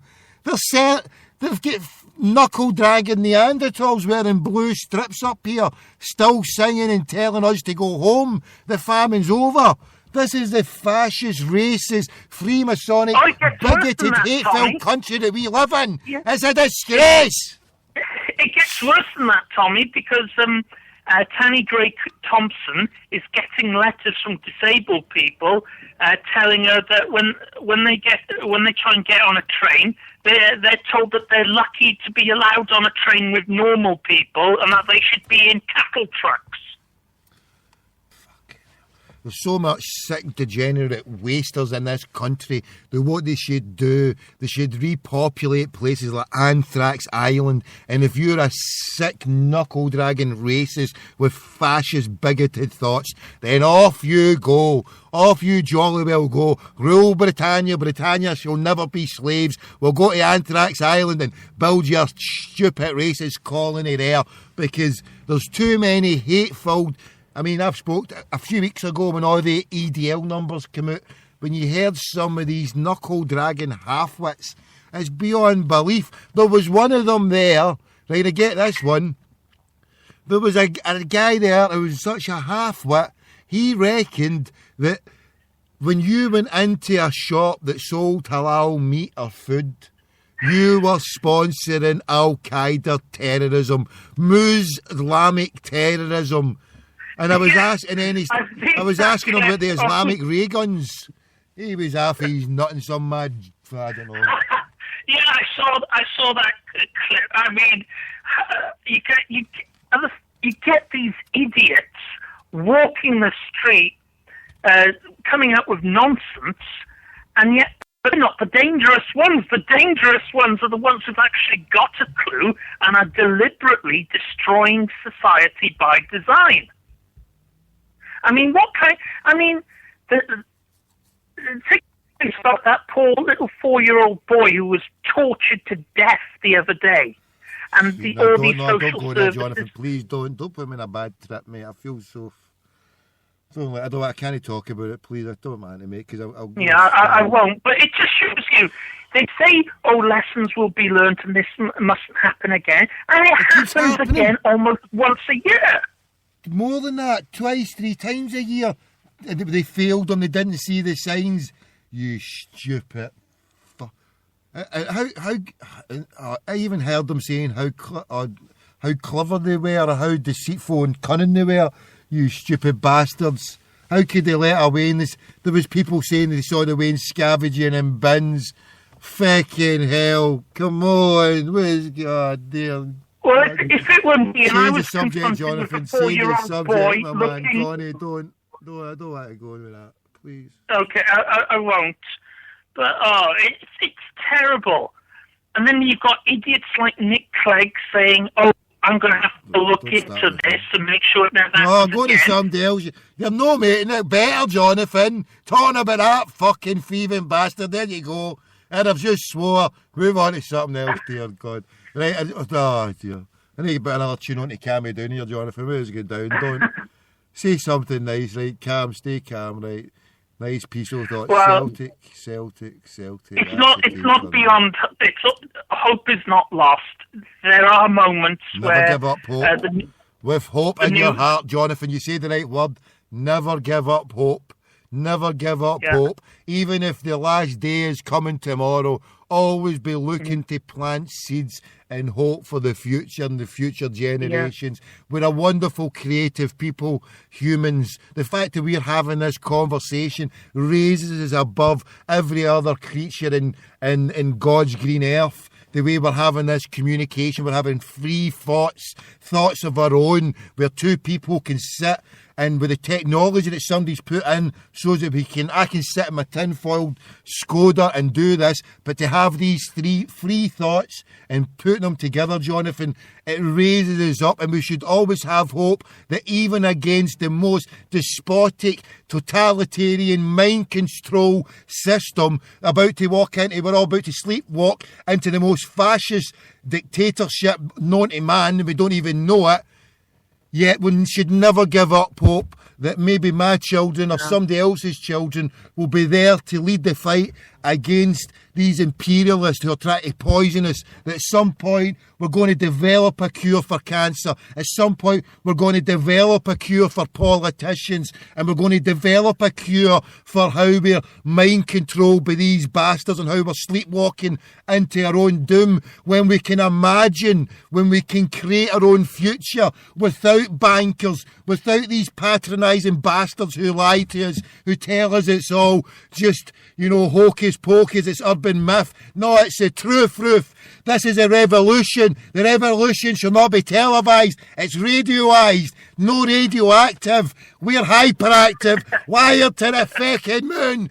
Sack the banksters, sack the neocons, sack everybody who is all about a eugenics programme of trying to kill us.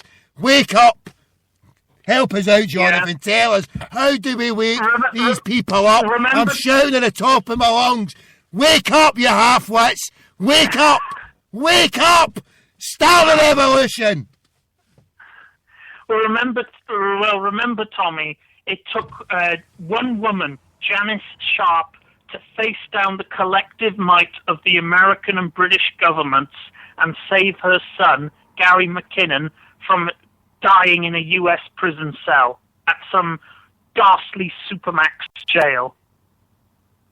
So if she could save her son and stand up to two of the most vicious, fascistic, hypocritical tyrannies on earth, just imagine what 5 people, 10 people, 100 people, 1 million people can do. We can overthrow this system. The system only works because of fear and consent. And if we withdraw our consent and we refuse to be cowed by fear, they will fall. They will flee. They're like rats in a sinking ship. They will throw each other overboard and sacrifice each other to save their own necks. And they know this. That's why they're frightened. That's why they're going after people like Edward Snowden and Bradley Manning and Julian Assange. They know that far from putting the fear of the New World Order into people, they are actually stiffening people's resolve. And these people will be brought to justice. By hook or by crook, they will fall. And their time is fleeting. Somebody saying, ask Jonathan about X key score NSA tool in The Guardian today. Do you know anything about that? I don't read The Guardian. I don't read any. I don't buy it, and I don't read newspapers because most of it is just editorialization. It's not about truth. I know. The only place where you get the truth, I remember Noam Chomsky where he said, you want to hear, I want to see what these fascists are doing. The best way to do it is you go to the Financial Times.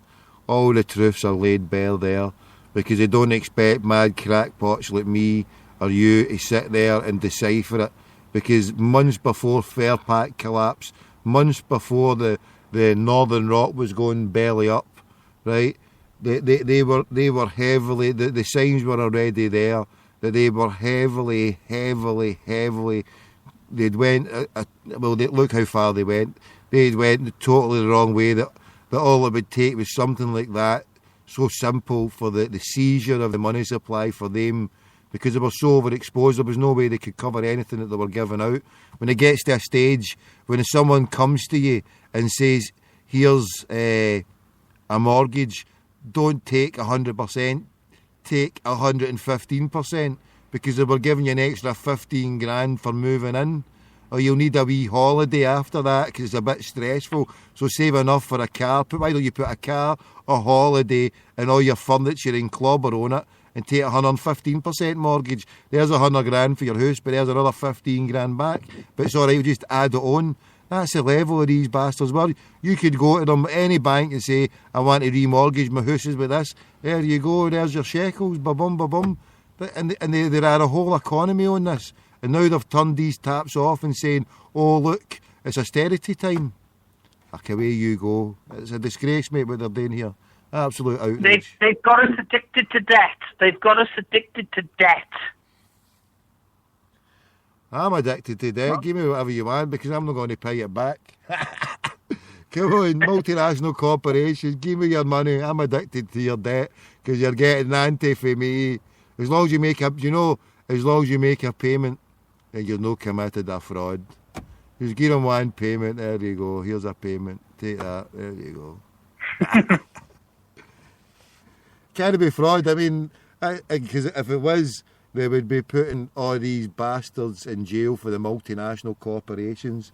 They get by doing fraud after fraud after fraud, but because they're on the same golf courses and the same lodges as your politicians, as your coppers, as your all the media crackpots and your professors and all that. It's all one giant big cabal of intelligentsia sitting there, and they don't have to. It doesn't have to be controlled or orchestrated, as long as it's done in the Rotary clubs or in the golf places or in the what do you call it? It's done in the QT, and it's all a big cabal. The thing is, they have no.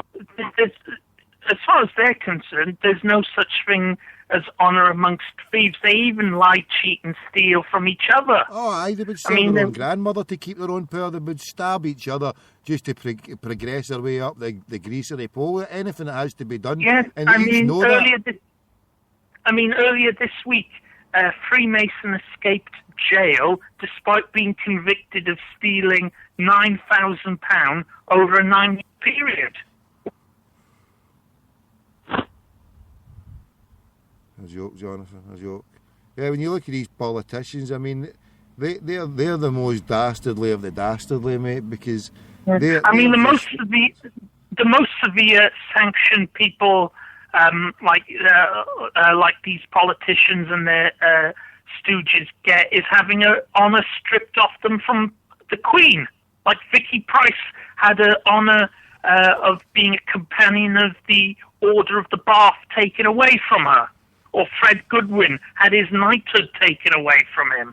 I mean, that's the most severe sanction you could expect if you're at the top and if you're part of the New World Order. And that's the only title that I've ever called to be stripped. I didn't want their manky, flea-ridden, debt-ridden titles.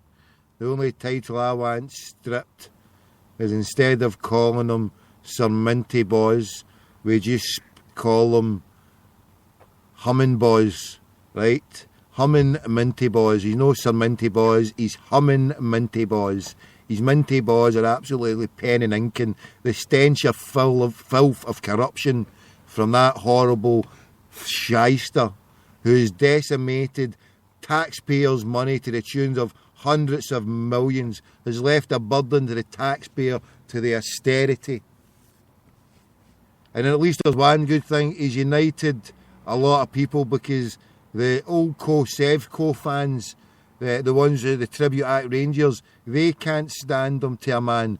But what he did skillfully do at the last minute was bring in Craigie White to deflect a lot of the damage to him, because in his watch he just used Craig White to deflect all it away so as he wouldn't get a lot of the damage hit on him. And his old friends with and his family links go back. His father and his Craigie White's father, and him in business. You get business links go back, and Craig White probably goes back with him as well. So Craig White was the fall guy, the patsy, so as to deflect the media attention, so as that not everyone in Scotland would be hating him the way they would have done to Craig White. So a lot of the hate and anger for Rangers going under is directed to Craig White, because obviously David Murray realised he couldn't allow that to happen in his watch, not for any personal vanity or anything about titles or whatever, but just for his own. He couldn't be left alone. He'd be walking about waiting to be stabbed or murdered somewhere, but he was the person who sat there while Rangers get killed, and that's the buffet that waits Craigie White. If anybody was to get hold of him, I mean, there's open threats and forums all over the place saying how they got a hold of him, they would do him in badly. He can't come here to Scotland anymore. So this was all a cabal to keep all the blame. So this is a title we're calling for. No more Sir Minty Boys. It's just pure, unadulterated, humming minty boys, humming minty boys. Oh, yeah. Yeah. Oh. So bankers, Jonathan, how are we going to get rid of these bankers? This is a question. What can we do to get rid of these bankers? I mean, my idea is, I mean, people have to be told that it's not just an Islamic message, it's a Christian message, a Judeo-Christian message. Don't charge interest to your fellow brothers and sisters. It's simple, yet people have to wake up that the only way to stop this happening is to get rid of a financial system that uses interest, that charges usury, because the only people that benefit is the undemocratic, unelected banking cabal that David Murray et al. Get to sit with and borrow hundreds and millions off and don't pay it back. So why should anybody pay anything back to the taxman, to the neocons? Why should anybody pay their bills to anybody? We should be bumping the gas, the electric, your council tax, your tax bill. Everything should be getting bumped, because if these multinational corporations can do it, then they're leading the way. Surely this is what's I don't know. Surely a total disengagement from society. If everyone says we ain't paying no bills to anyone, we ain't paying our tax, we ain't paying our gas, electric. And just imagine if everybody walked into the local supermarket en masse and walked out without paying it. How many people are going to get jailed? I'm not calling for this to happen. This sounds like a riot that's getting orchestrated, but I'm not calling for it to happen. But when you call for the grand theft larceny or about what happened with the banking cabal, they have stole trillions, not millions, no billions, but trillions from the coffers of this country. People are starving to death. So something has to be done about these lying thieves, no? Yeah, and a general strike. Do you call a general strike? Do you think? No, that won't. No, it's nothing less than an uprising. People marching out on the streets, all congregating on the City of London, bring everything to a standstill.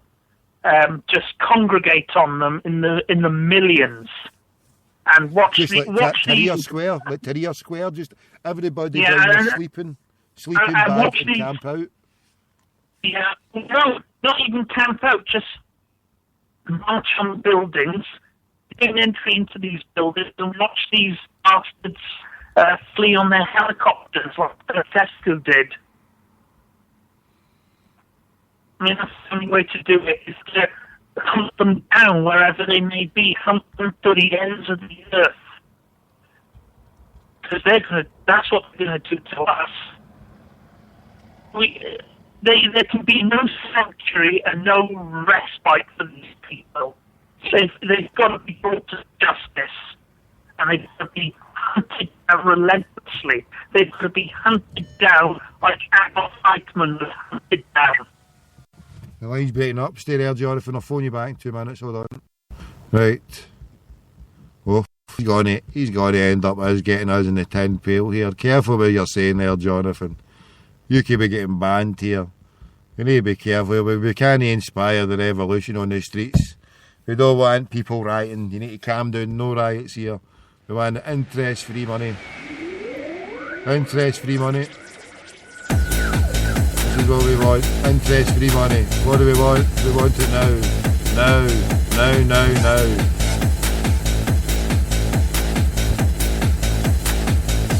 Interest-free money.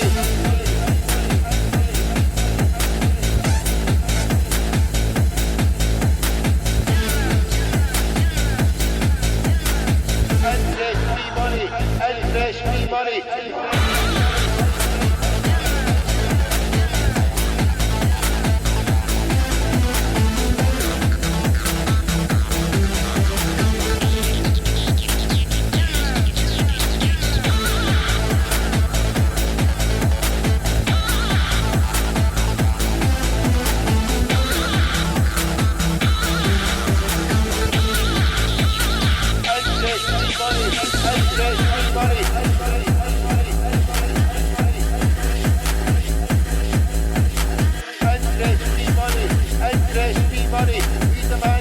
want it? We want to know. When do we want it? Now. Interest-free money.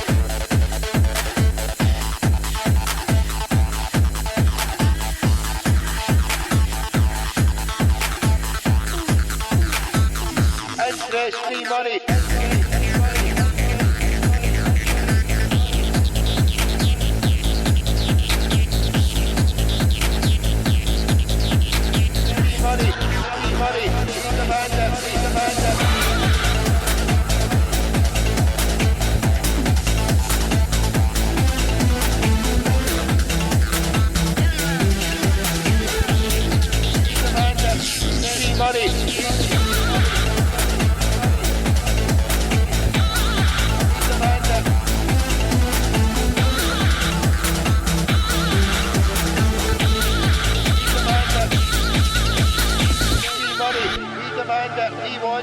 We want to know. When do we want it?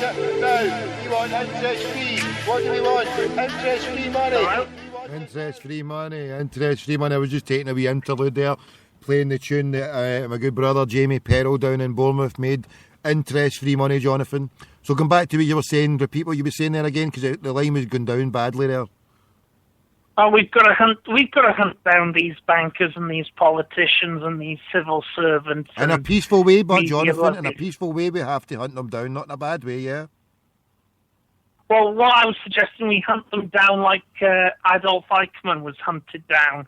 Taking them to the war crime tribunals, you're saying, in The Hague. They should be in criminal proceedings. Is that how do you see it happening? Yeah, I'd say they need to be brought to a war crimes tribunal, and not at The Hague, because The Hague is a UN-controlled New World Order show trial forum. I mean proper trials, real trials. Glasgow Sheriff Court. Yeah, get them in the docks at Glasgow Sheriff Court. They've got to run the gauntlet going across the Gorbals. Every court in the land, every court on earth, there should be legions of bank politicians and other spivs and shills put on trial. Now, we'll take something back here, because we'll tie this in with the banksters, right? Someone's flashed up here. Pope John Paul I conspiracy theories. Now, me and you have been sitting here chewing the cud, Jonathan, for the best part of a couple of hours on and off. Just coming up, I've been doing this show now for the last couple of hours. And I'm waiting for a call from anybody to phone in. It's on 0141 416 1888. Now, we're talking about the conspiracy here. We'll come back to it since somebody's flashed this up here. So since we spoke about it, I've read about it previously, but so I didn't want to make any mistakes. I'm glad I've got this here as a guidance. And to remind us of how it all happened. It died, this is Pope John Paul I, September 1978, only a month, just 33 days after his election to be Pope. The suddenness, together with the Vatican's difficulties with the ceremonial and legal death procedures, such as issuing a legitimate death certificate, have resulted in several conspiracy theories. Now, the rationale, the discrepancies in the Vatican's account of events surrounded the Holy Father, Pope John Paul's death. It's inaccurate statements about who found the body, what he had been reading, when and where, and whether an autopsy had been carried out. And it produced a number of conspiracy theories, many associated with the Vatican Bank, which owned many shares in Banco Ambrosini. And you know what happened with Banco Ambrosini? Tell me. Well, I've just clicked on it. I'm going to find out. So it reminds me exactly what it is. It collapsed in 1982. At the centre of the bank's failure was its chairman, Roberto Calvi, and the membership of the illegal Masonic Lodge Propaganda Do, aka P2. The Vatican Bank was Banco Ambrosini's main shareholder, and the death of Pope John Paul I is rumoured to be linked to the Ambrosini scandal, given one of the subplots to The Godfather Part 3. The Vatican Bank was also accused of funneling covert United States funds to Solidarity and the Contras through the Banco Ambrosino.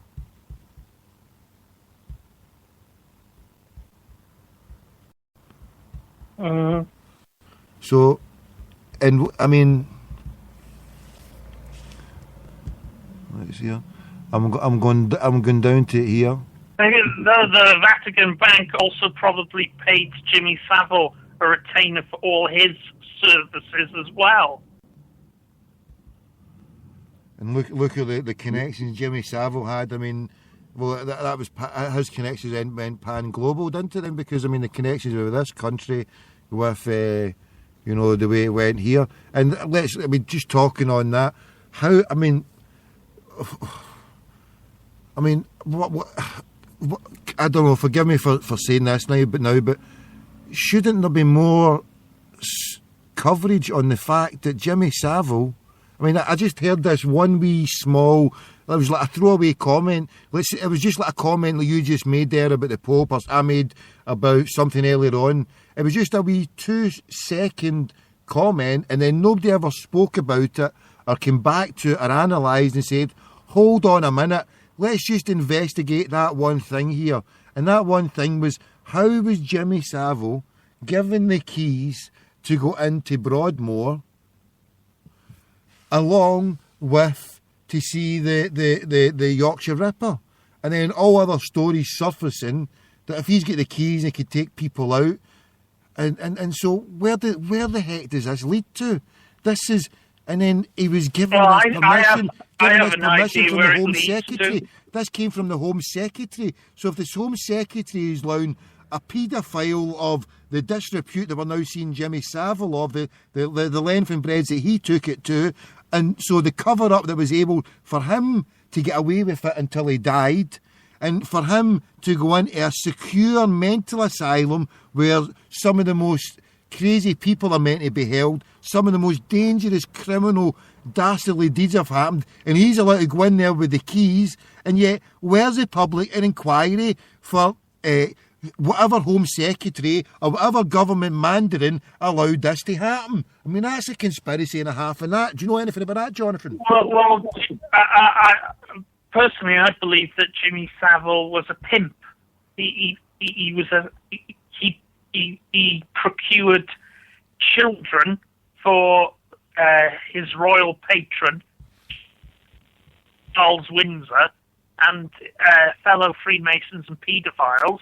He had he probably had links with the Catholic Church, providing children for priests to abuse. I believe that he was probably paid a retainer by the Vatican Bank for his pimping services.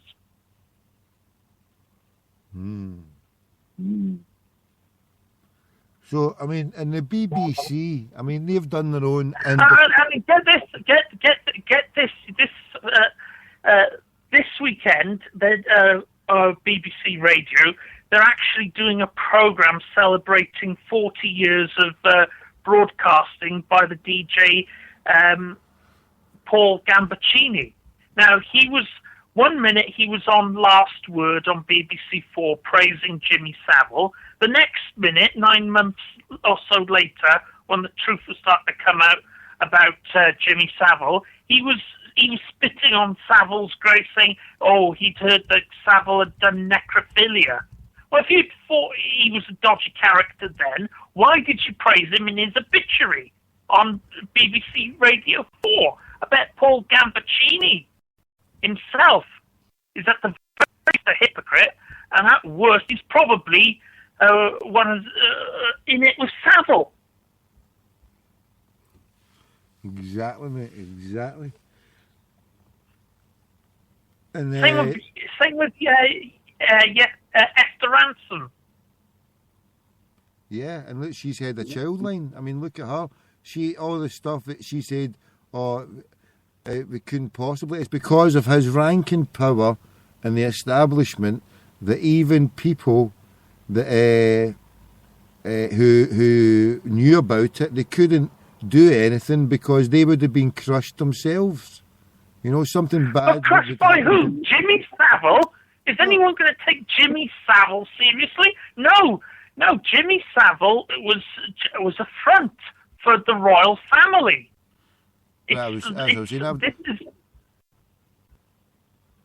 Pardon? Yes, that's what I was saying. That's it. He was the pimp and he was the front. He was the one who went out and got all the kids for it with his so-called good work with charities and running about and meeting with the public. So he was able to identify vulnerable people who were in mental asylums or whatever, and use and abuse them. And he was the one to help facilitate it. You know, they probably wouldn't. Yeah, along with Lord Boothby. Probably wouldn't. I mean, they would troll the homes of the UK, the child homes of the UK, and then they would probably troll the streets and the homeless streets of the UK. Apparently, in the local paper a couple of months ago, Savile visited a children's hostel where I currently live. So he probably abused kids a few hundred yards from where I'm speaking. So this guy had contacts everywhere. I mean, why? I was listening on YouTube as far back as 1978. Johnny Rotten, I think, or one of the Sex Pistols, was saying that he'd like to kill Jimmy Savile because he'd heard about all these rumours about him. It was known as far back as the late 70s. Even the Nolan sisters knew what Savile was up to, and yet it was all covered up, kept hush-hush, and Savile was rewarded for his paedophilia. So that's what I'm saying, right? So what message does that put out to anyone else out there? They must have seen that and saying, well, he's untouchable. And then in that interview with that, I've lost the name, the guy who did the interview with him, and then when he gave, I mean, it was chilling when you look at it now and see the catalogue of crimes and what he's been exposed of, but when you see him saying, oh, he's a godfather, or whatever his stupid was with his fucking cigar, and that, I mean, he's sitting there saying he's a godfather, and the protection, and he was saying, you know, the firm he was called, and the way, you know, so you're right, it was sickening, because, and I mean, really, then he's got them by the balls, and they've got him by the balls. Quite, well, not only literally, but yeah, literally, and fucking, they're just sick deviants, mate. Let's change this up. I can't be bothered with you. This is as bad. Yeah. Talking about sick necrophiliac bastards like this who do stuff to the innocents, children, people who are mentally ill or whatever. They're just sick abusing people. I mean, this is a level. It's a power thing. They pick on the most vulnerable because they think and believe that the vulnerable can't defend themselves. They can't fight back. It's all about power and control.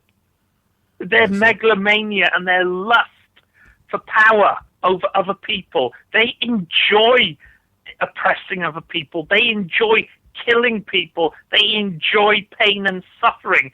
They're feeding off our pain and suffering and misery. That's what gives them their strength. That's what makes them feel alive. It's their drug. I don't know. It's a sick society that they've built right enough, Jonathan. It is a total sick society. The only escape, I mean, well, for me anyway, I block it out by no reading the papers, I mean, I even at times I go through the day where I don't listen to the news, you know, because they purposely put bad news stories on there to try and wear you down mentally. You know, they put all the bad news stories on there, never putting a few good news stories to boost you all up and be happy. I mean, me, right, I'm openly hoping that people either laugh at some of my jokes and put a smile on their face, but if they can't do that, if they think I'm a dumpling, then listen in and laugh at me. It's a win-win situation. Everybody should put a smile on their face a wee bit more often, but if you tune into any of the mainstream media outlets, you'll hear about people getting murdered, raped, or whatever. You look at your paper and you've got all this negativity, right? There should be more fundamentalist crackpots allowed to spout good news stories. You never hear, you only hear, like Bill Hicks said, you know, crazy guy takes acid, jumps off top floor of fucking high flat and dies. Well, he was a fucking arsehole, he deserved to die. Fuck him. He's giving it all the rest of the drug takers who sit there peacefully chilled out a bad rap. Fuck him, he was an idiot. Yeah. But you don't see birds jumping up, getting an escalator to the top floor and jumping out saying, oh, we can fly. Test it out on the ground floor, you muppet.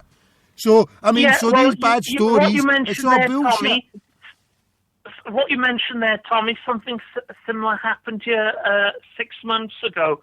Someone got off his head drunk, he jumped off the bridge, and he died.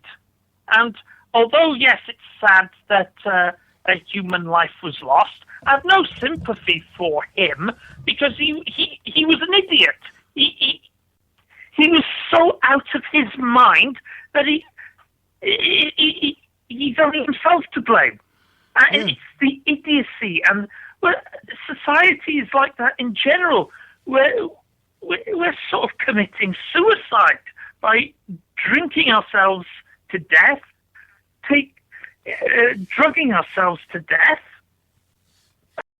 and we're not aware of what's going on around us. And we're actually doing the New World Order a favour because it saves them the bother and time and trouble of exterminating all of us themselves. Yeah, because I've got us all pre-programmed that little gnomes being just atoms of consumption, not even analysing that those £100 trainers have came at a cost. What kind of cost does it came at? Well, look at the waste that's been pumped into the environment.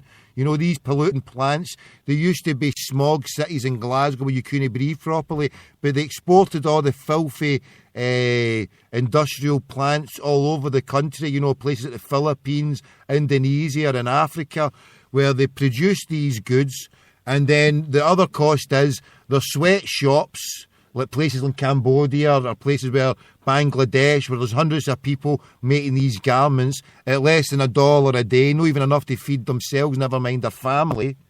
So it won't cost to the environment, it won't cost to your fellow human being, are you buying and consuming your way into oblivion. If we don't add up the sums just now, it doesn't add up the fact that there's a genocide happening bigger than the Holocaust. When 50,000 people die each day, that's 18 million, over 18 million a year maybe. I think anyway, maybe even more. But that's 3 times the Holocaust in 1 year alone through the effects of the World Banks and the multinational corporations, through the extraction of waste, the exploitation of people, billions of people that we leave there starving to death, 3 billion people without living on $1 a day without fresh, clean water. And yet people will just be happy to take their iPod, their iPhone, their iThing with. I'm just as guilty as everybody else with my creature comforts. Oh, yeah. But we should at least think and have a thought that maybe we should limit our exposure because a day I reckon is going to come. A day I reckon is going to come if we, and like you say, we're sleepwalking into oblivion, that if they can abuse and exploit our fellow human beings to make these worthless pieces of shite that bring no benefit or no good to us overall, because what good are they bringing us? Because people are dying here of overeating, of drinking, of all the drug stuff, and of being poisoned. So at what point are we going to wake up to the fact that, you know, it's a genocide all over the place. We're killing ourselves, doing the job for the New World Order, while they're killing our brothers and sisters in another part of the world. So it's a win-win for these dumb schmucks, because they're genocidal maniacs. Prince Philip, the dirty racist pig, is on record as saying that if he could come back is anything that would come back as a virus to wipe out 80% of the population, because the majority are a waste and a drain on the resources, the vital resources that they cover. They covet. It's a sick, screwed up society. Is anybody out there else got a phone? Is anybody got a phone? 0141 416. I don't even need to repeat the last 4 digits because it's our club's number. So if somebody has got to in, phone now, because me and Jonathan are going fucking demented. Fuck the New World Order. Fuck the zombie. Fuck your Nazi cabal. Fuck. So I've lost it. John, I need to calm down here. I need a tune to calm me down. Calm me down, Jonathan. Stop making on. I'm on a mad rant. You're here with me. We're wired to the moon. The planet has been destroyed. Our brothers, our sisters are being massacred. They sit there. What happened in the Holocaust 60, 70 years ago? People die. They're chasing people at 90 and 100 years old. Gonna chase these bastards who are committing the genocide down the now. Who's at the head of the World Bank? Who's at the head of the IMF? Who's at the head of all the multinational corporations that are poisoning the planet and killing our brothers and sisters? Because these bastards are destroying everything. Unless we wake up and change it, then we are doomed, just like the Titanic was doomed for the second it left Southampton. I wouldn't be. You know what, Tommy? I wouldn't be surprised if these conspiracy theories about aliens controlling the planet are true. Because if I was an aggressive alien extraterrestrial race, I would co-opt a bunch of suckers into helping me acid strip the planet. And once I'd got all the resources out of the planet, I'd destroy the planet. And these New World Order types, if there are aliens out there controlling everything, all these Freemasons and banksters and royals, they're patsies. See, they these think they're are going to the be aliens. godlike. You know, when they turn round and call people who come into the United States of America as aliens, illegal aliens, we should look at the ruling elites, the less than 1% as aliens, full bona fide aliens. They are reptilian by nature. They are reptilian by design. For some reason, they do not operate on the same wavelength or platform. They're psychopaths. They're born, they're bred, they're nurtured this way. The same way we spoke earlier on about Leo Blair, how he was born or force born for a woman over 40-year-old, working out the stars. The eugenists try to bring in their hocus pocus to... carry on, Jonathan, help me out, say what you want, go. The hocus pocus, they actually believe in it. They rub it in our faces through popular culture all the time. I mean, the more I see in popular culture, the more I recognise the sign that, this is New World Order iconography, this is Satanism, this is Freemasonry, this is... They're so blatant about it now. Everything is out there.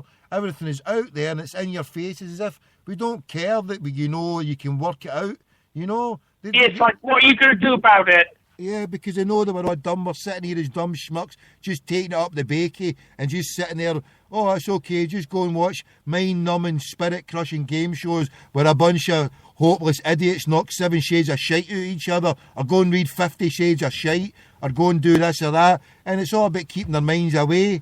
So, but the only thing that's going to be good about this theft and recession is that we're going to have nothing, but it's going to maybe train the minds of people to get out there and do something about it. Because now when we sit here with all our goods, maybe there'll come a time when we can't afford it all, that when we sit there eating bread and drinking water and sitting there in candlelight and freezing to death, maybe at that point we'll wake up and say, fucking hell, what's happening? Yeah. Because nobody else is doing it now, really. Nobody else is doing it. This is a wake-up call. This was a conspiracy show. Now it's a fucking wake-up call. Hello? Come on. Wake up, people. This is, unless we desist from the new world order and their banking cabal, unless we desist from wasting money and spending it on useless goods that give us no benefit or give us no tangible reward, that basically you're helping kill the planet, you're helping pollute the planet, you're helping decimate people and keep people in indentured slavery till infinity, till we're all dead. And yet these eugenists bring in their genetically modified garbage, making seeds of plants who do not self-replicate and force it on Hey, Tommy, countries. I'm hearing clicking on my line. I think MI5 are listening in on us. Fuck 'em. Here's my cojones. Fucking smell the fucking glove. Fucking you, world order. Sorry for the language. I'm suffering for Tourette's here, Jonathan. We need to take the line's gone perfect, man, Jonathan. I can hear you clear as a bell here, brother. Give us a call, any fiend out there. If they're taking me and Jonathan to Guantanamo Bay, they're going to have to extraordinary and dish in my arse from here to Kingdom Come.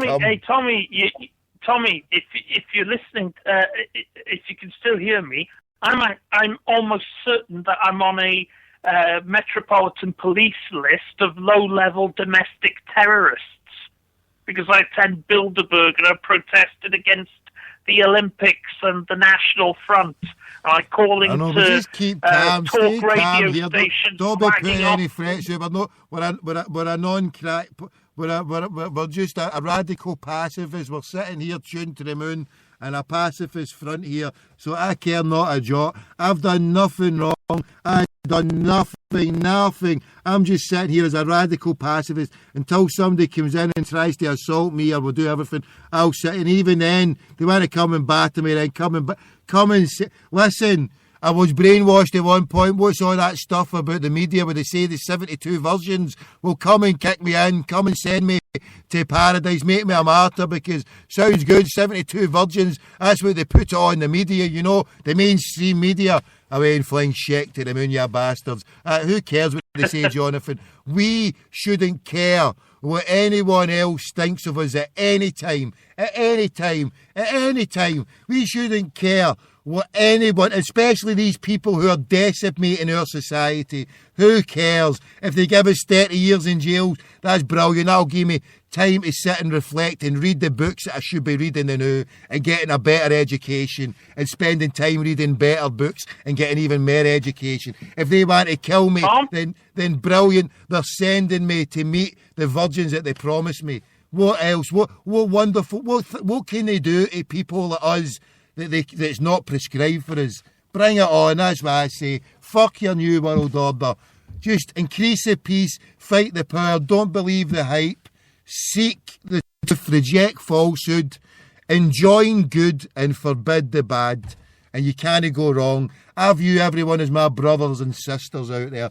Everyone, even the brain dead zombies, I put my hand out and say to them, Salam alaikum, peace be upon you, my brother. Jonathan, where's he gone? What's happening to my show? What's going down here, Jonathan? Where are you? Jonathan's been kidnapped either by aliens, MI5 or Mossad.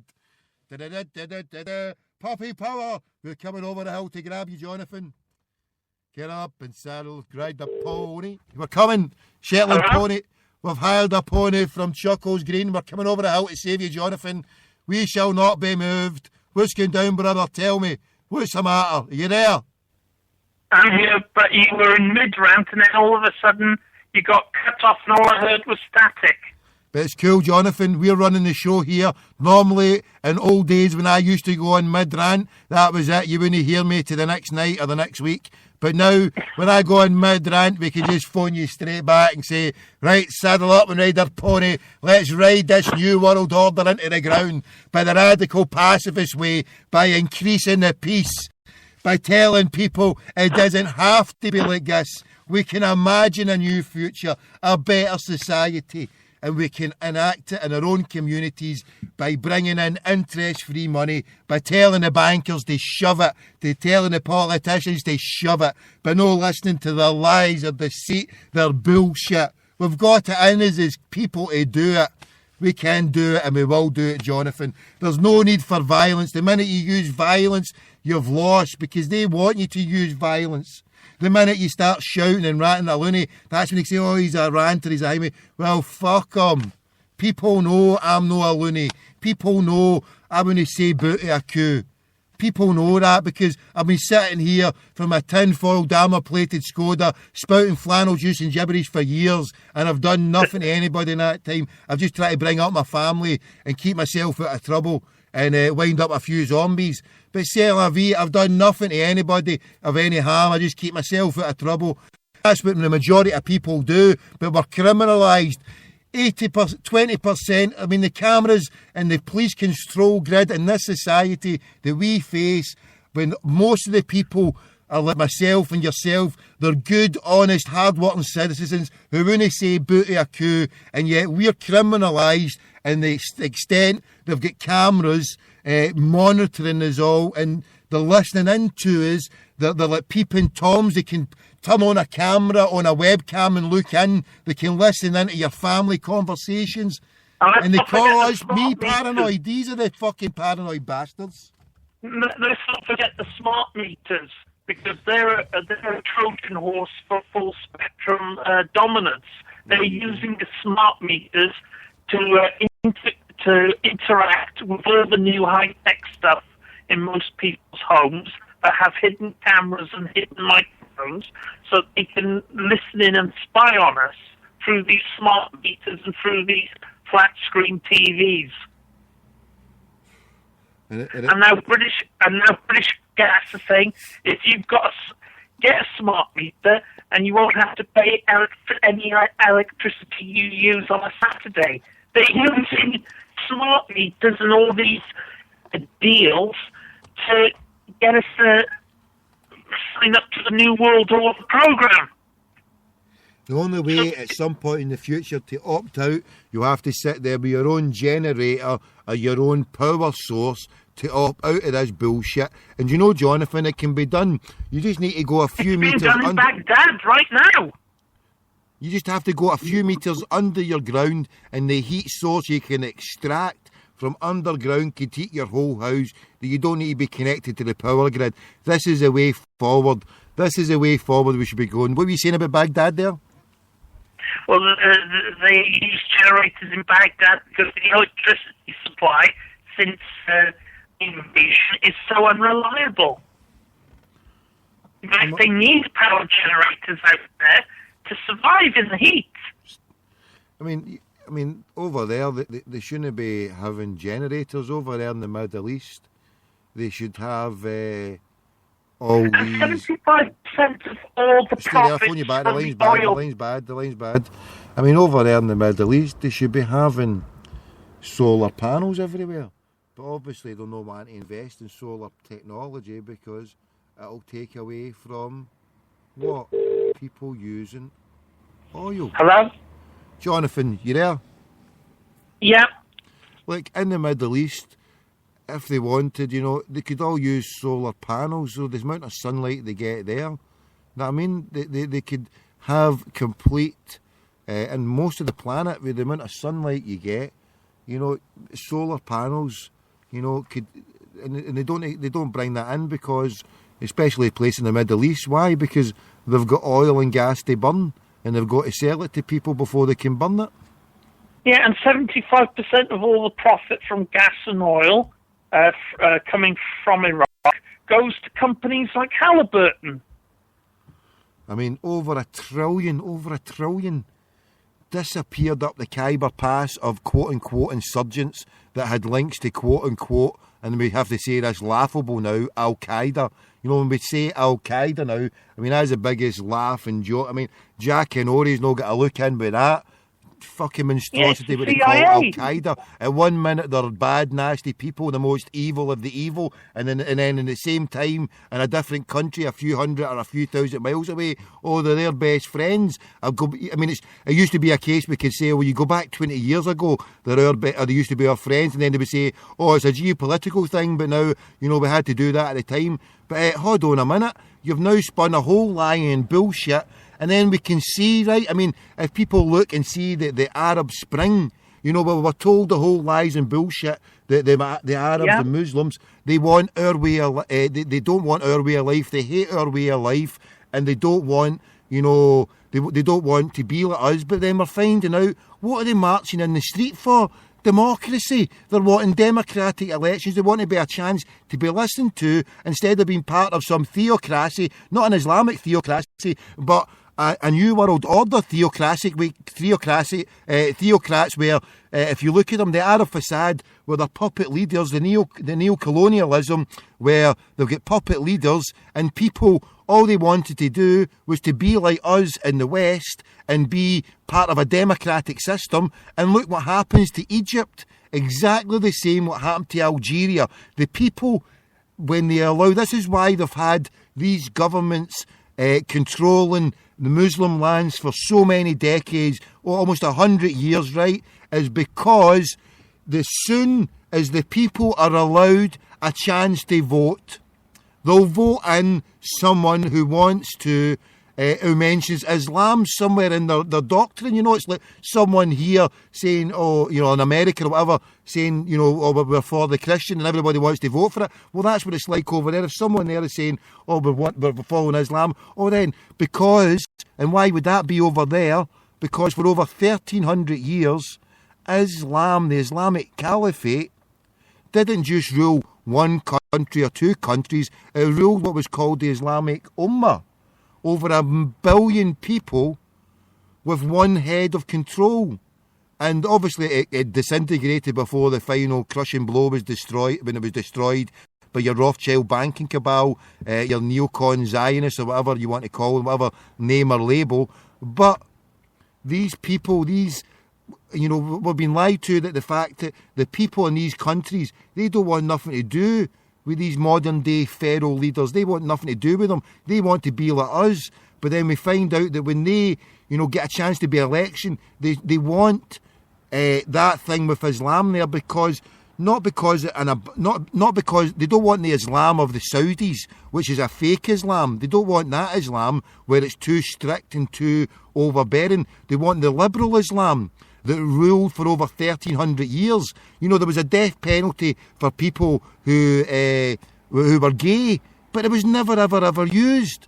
Apart from when you find extreme stuff now, like Saudi or whatever, but it was never used because it was a case of, well, if it was practiced, the person had to be seen by two people or caught in the act. They have to have 2 or 3 verifiable witnesses actually seeing them caught in the act. And the chances for that ever happening were slim to zero. So nobody was ever killed, even although that was there. So, but then you see, you know, Saudi Arabia with this Arab facade. Yeah, these people will kill anybody at the drop of a hat. You don't have to be gay. You just have to say, oh, I don't like what's going on. That's you. Disappeared until you get boiled into a vat of oil in 10 years' time or something, you know. It's a sick way the world is driven, where these people... Well, here's a question I would like to ask, hypothetically. Who's going to win this year's Nobel Peace Prize? Because they seem to give it to every single type of New World Order show you can imagine. You're right. I mean, who are they going to give it to this year? Tony Blair? Gary Glitter? Jimmy Savile? Posthumously, yeah. I mean, that's a joke now. The Nobel Peace Prize. It's absolute, because it goes to warmongers and liars and New World Order shills. I mean, instead of going to people like Bradley Manning or Snowden, it's going to criminals. It's going to Obama. Tell me here, somebody's asking me in the chat room here about the Disney imagery. John McLean is asked about Disney imagery. Do you know anything about Disney imagery? Disney. Yeah. Well, Disney are in with the New World Order, no doubt about it. Of course they are. Yeah, but come back to the stuff that I was talking there about how if you look at the Muslims and, you know, the revolution or the Arab Spring in all these lands. You know, we can see that the neocon lies that we're told that all these Muslims hate us because of our way of life. They just want to be like us. And even, I mean, if you look at that, what's happening over in Egypt, the way it fell there, the Muslim Brotherhood, I mean, I don't even think I should go as far as saying they fell into a trap, but they played the game. Well, the Muslim Brotherhood are owned and operated by the Rockefellers. I know, but that's what I'm going to say, that the fact that they're playing the game on one side, that no one is getting to the problem or the nub of the problem, that Egypt, right, used to be the breadbasket for the Muslim world. Now it's just a basket case. Over 70 million people, right, in the middle of the Middle East, where their Arab brothers are just a few hundred miles logistically one way or the other, where if you tap a stick into the sand in the Saudi desert or the Iraqi desert or whatever, it almost bleeds oil. Almost bleeds oil. You can just get it like that. Obviously you need a fighting date or that. But they're having queues at pumps and fuel shortages and blackouts in Egypt. Are you having a laugh? I mean, are you serious? Are you kidding me fucking on? When they've got all that wealth and money there, and yet in Egypt, just a nation has got 70 million people, and they can't. I mean, you've got to be kidding me. So this is a laugh that was going on because they have turned the tap off of the money supply in Egypt like you would never believe, and people are suffering, and people have not got the food there.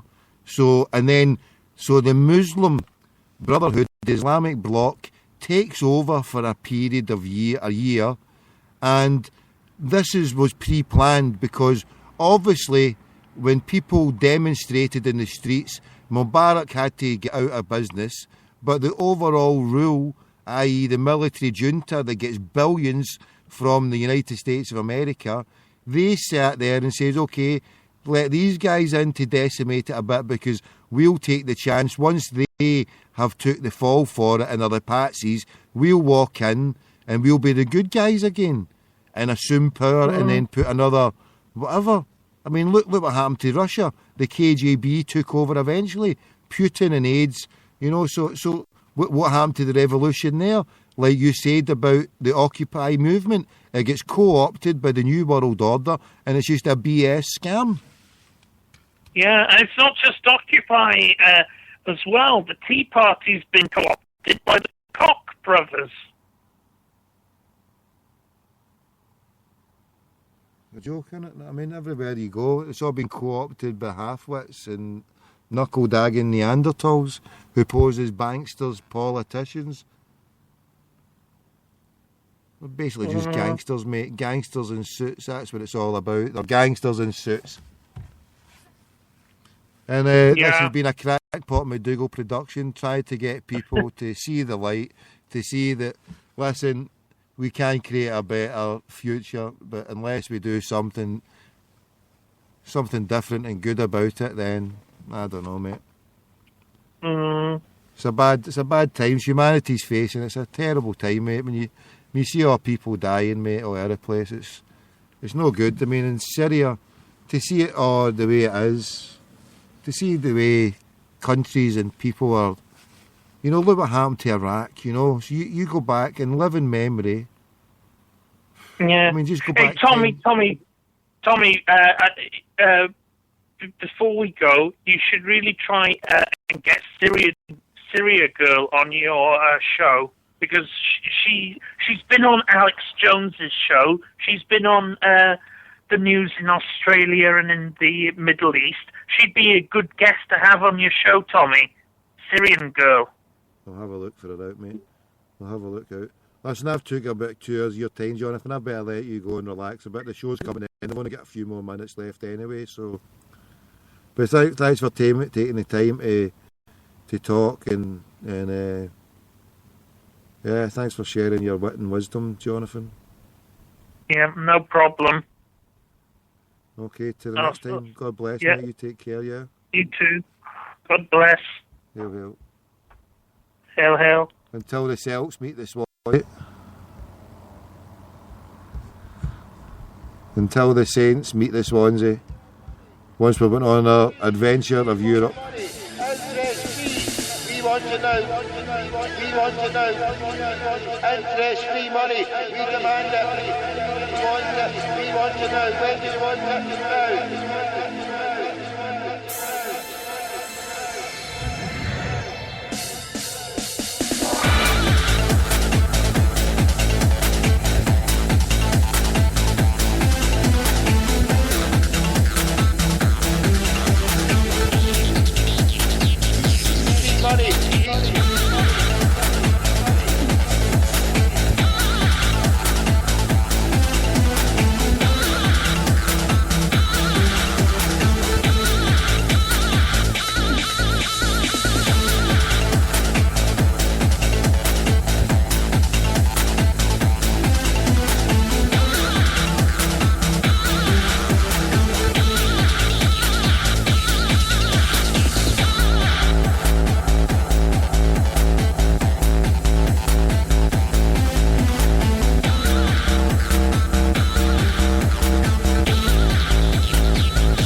Interest-free money. We demand it. We want it. We want to know. When do we want it? Now.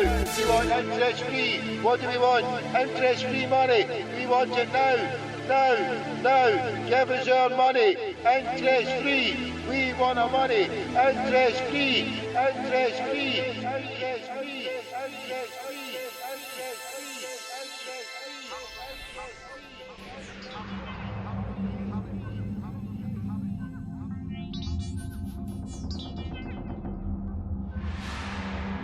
Have a look at Halliburton. Have a look at Halliburton. Have a look at Halliburton.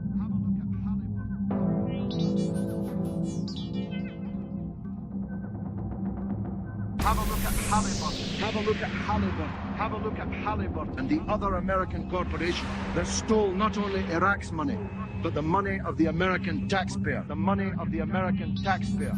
Have a look at the oil that you didn't even meter, that you were shipping out of the country and selling, the proceeds of which went who knows where, who knows where. Have a look at the $800 million you gave to American military commanders to hand out around the country without even counting it or weighing it. Have a look at the real scandal breaking in the newspapers today, revealed in the earlier testimony in this committee, that the biggest sanctions busters were not me or Russian politicians or French politicians. The real sanctions busters were your own companies with the connivance of your own government. Have a look at Halliburton. Have a look at Halliburton. I told the world, contrary to your claims, that Iraq had no connection to the atrocity on 9/11. Senator, in everything I said about Iraq, I turned out to be right and you turned out to be wrong. And 100,000 people have paid with their lives. 1,600 of them American soldiers sent to their deaths on a pack of lies. Pack of lies. Pack of lies. Pack of lies.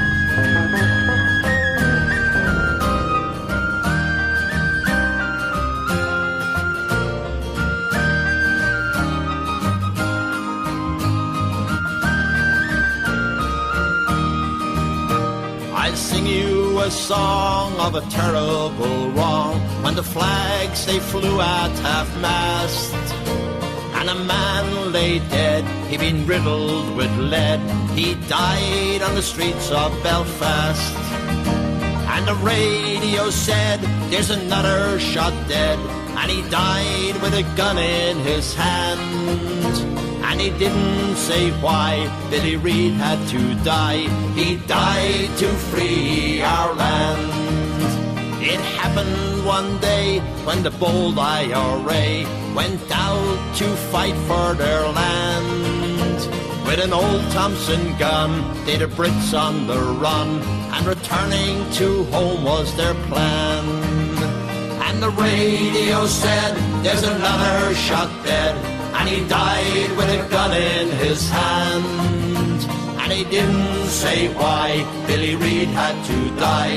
He died to free our land.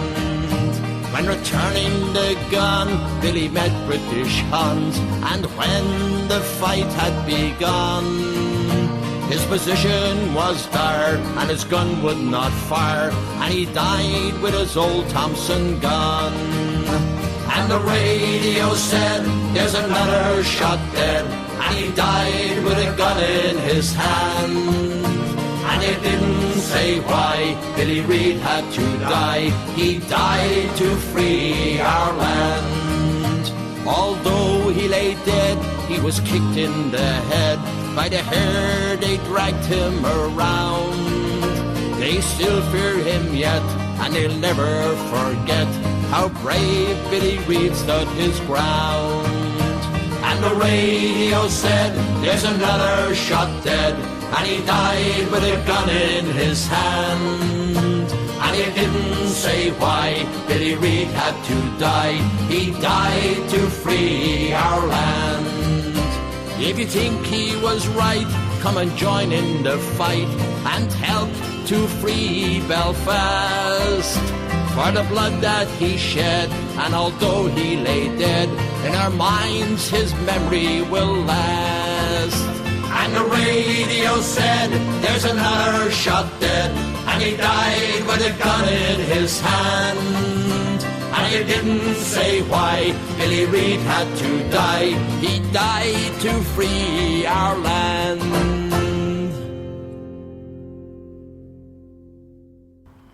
Yeah, so we're going to finish this show off another 15 minutes, and then I'm getting on to Radio Talk Sport, and then I'm going on to LBC, and then we're going to wherever. I'm going to sit there and phone all across the planet again. I'll put word on Twitter. I think I'll phone South African radio. I think I'll phone their friends over in America and my friends over in Australia. So I'll post you the links when I'm going on them. What was the one I went on before with Australian radio? Anybody get that one? The story of the Rangers tonight is going everywhere. The story of the Celtic family tonight is going everywhere. The story of peace, love and harmony. Increase the peace, fight the power. We're all God's children. We're all God's children. That's the way I view it. I'm silly and daft enough to believe in a God. Aye, that's me. I'm sorry I'm not clever enough. Like people who are atheists are obviously, they've got different thoughts, and a lot of them think that people are daft and crazy, have to believe in a religion. Well, yeah, I respect you for being intelligent people who are atheists.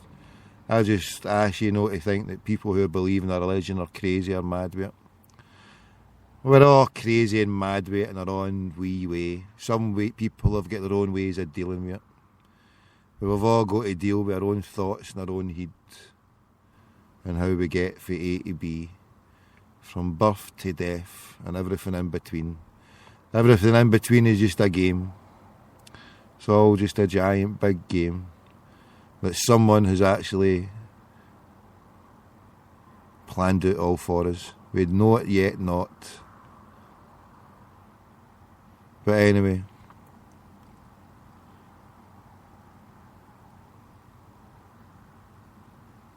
right, Fenian brothers and sisters, I've done about 5 hour shows, phoning all over the place, so thank you for joining me.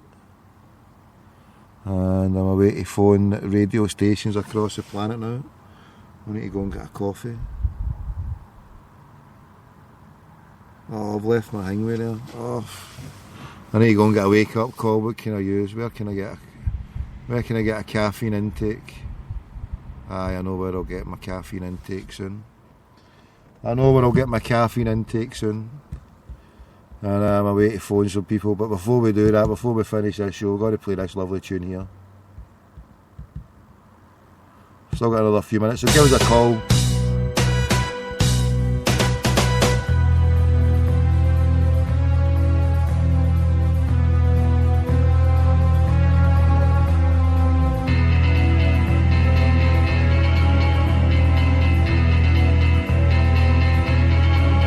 Hey you, Where's our money? Aye, and don't try to fob us off of your shite, man. We're on to you. We know you're skint. Oh, I've been rumbled. Time to fob them off with the new casino idea. Good evening, why? I didn't recognize you with your clothes on. What have you got for me?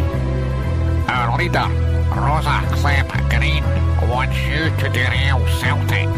Your cover job, James, is to pretend to be a sports journalist. That's easy. I've been pretending to be a sports journalist for years. Very good, James. You can borrow my bicycle. And remember, don't mention Lubo.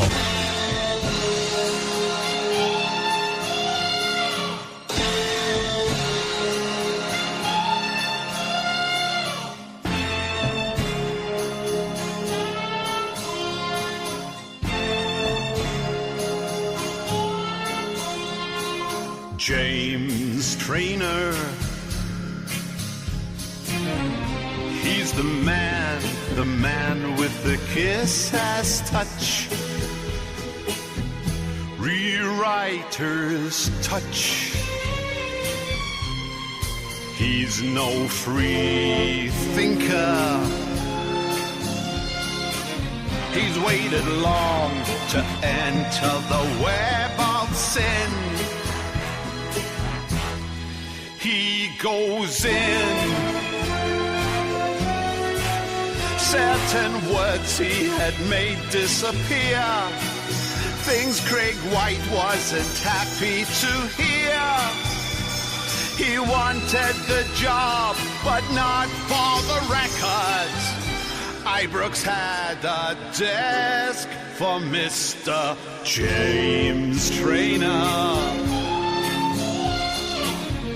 Charlie gave him the job and the deed was done. The man weighs a ton. Golden words he will pour in your lugs, but his lies only fool zombie thugs. He claimed he was neutral, so what about Airdrie? He was talking piss, was Mr. James Trainer. He and Charlie, or should I say Buck and Hare. Zombies beware. Zombies beware. Right, zombies beware. I'm sitting here with a text message from Mr. Imran Ahmed, dated 2nd October 2012. Building another 25,000 seats, so 75,000 capacity soon. Preparing for a better future. You know you boys can't compete with our class moving forward. Let's speak again at Xmas when we IPO and have 40 million in the bank. Thinking of buying Van Persie. I said him back, ha quality. You're almost at David Murray Moonbeam level. I put, if only you had said you were planning a casino. Oh, I've lost it now, I went too far back.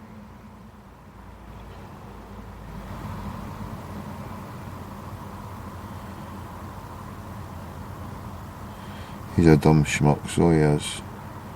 A dumb schmuck. That was a year ago since I spoke to Imran Ahmed. A year ago since Chuckles Green was out there.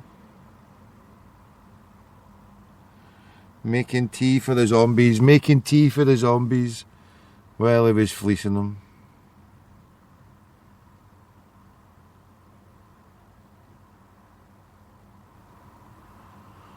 Let's see here.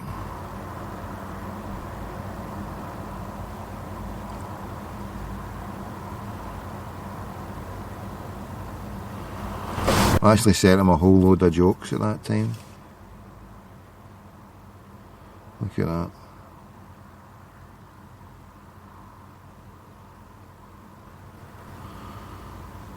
Look at court hearings. If you change your tune and come back to real world, i.e. this is about what's good for Scot football, sure, I might be able to persuade him to talk to you after court hearing. Happy for you to use my text. That was on the 3rd of October. This was the day before I went in there.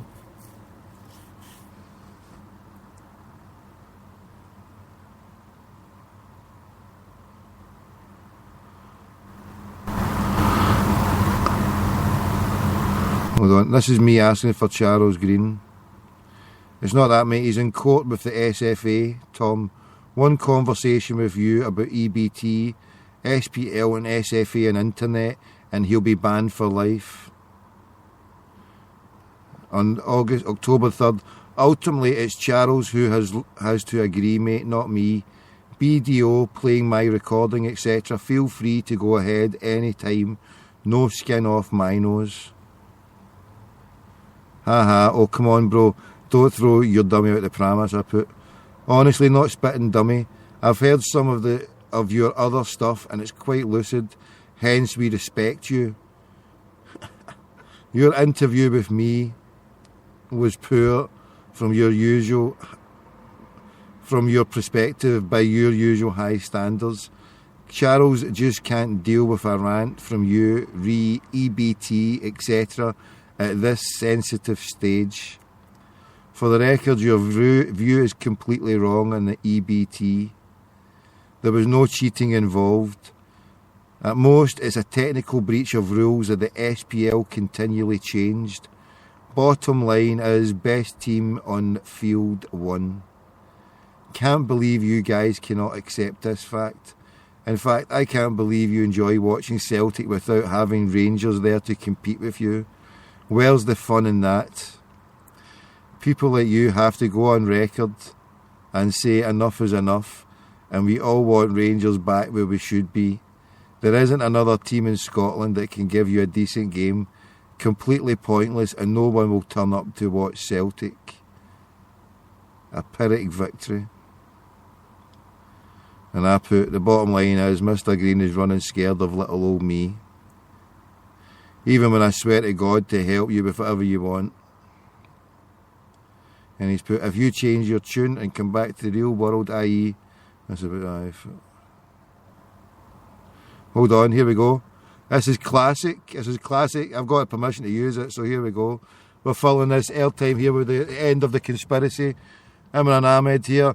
And I know for a fact Henrik Larsson had EBT at Celtic. His agent, as a pal of mine, is willing to take stand on it if need be. Bet you didn't know that. Will sort call with Charles after court with SFA on Thursday. That was the day I went in.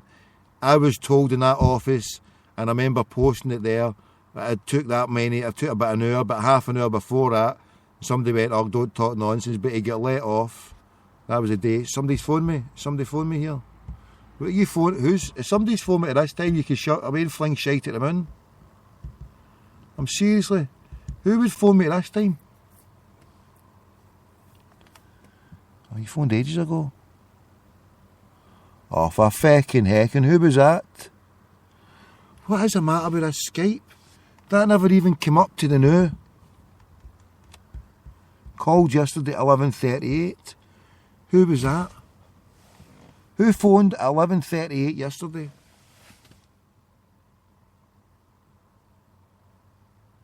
This Skype just flashed it up there now. What is the matter with this Skype? Something's amiss. Is anybody trying to phone me?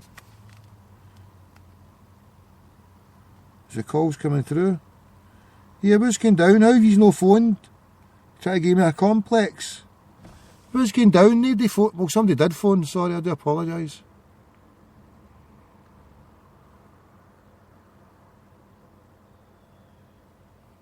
Oh my goodness.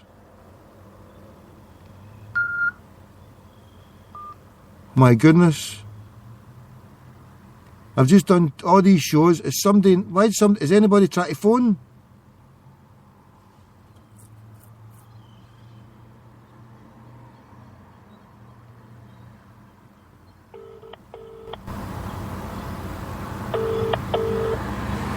My goodness, my phone is blocked.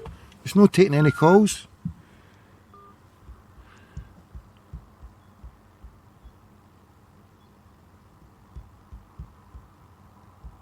Something's amiss here, crackpots.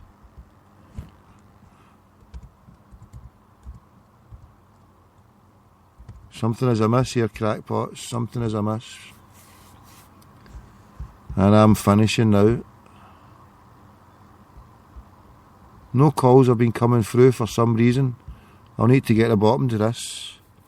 No calls have been coming through. Some people could have been phoning through. I've just phoned through there and I couldn't get through. It's been a conspiracy show, and the conspiracy is nobody could get through. Good night, God bless. Soldiers are we.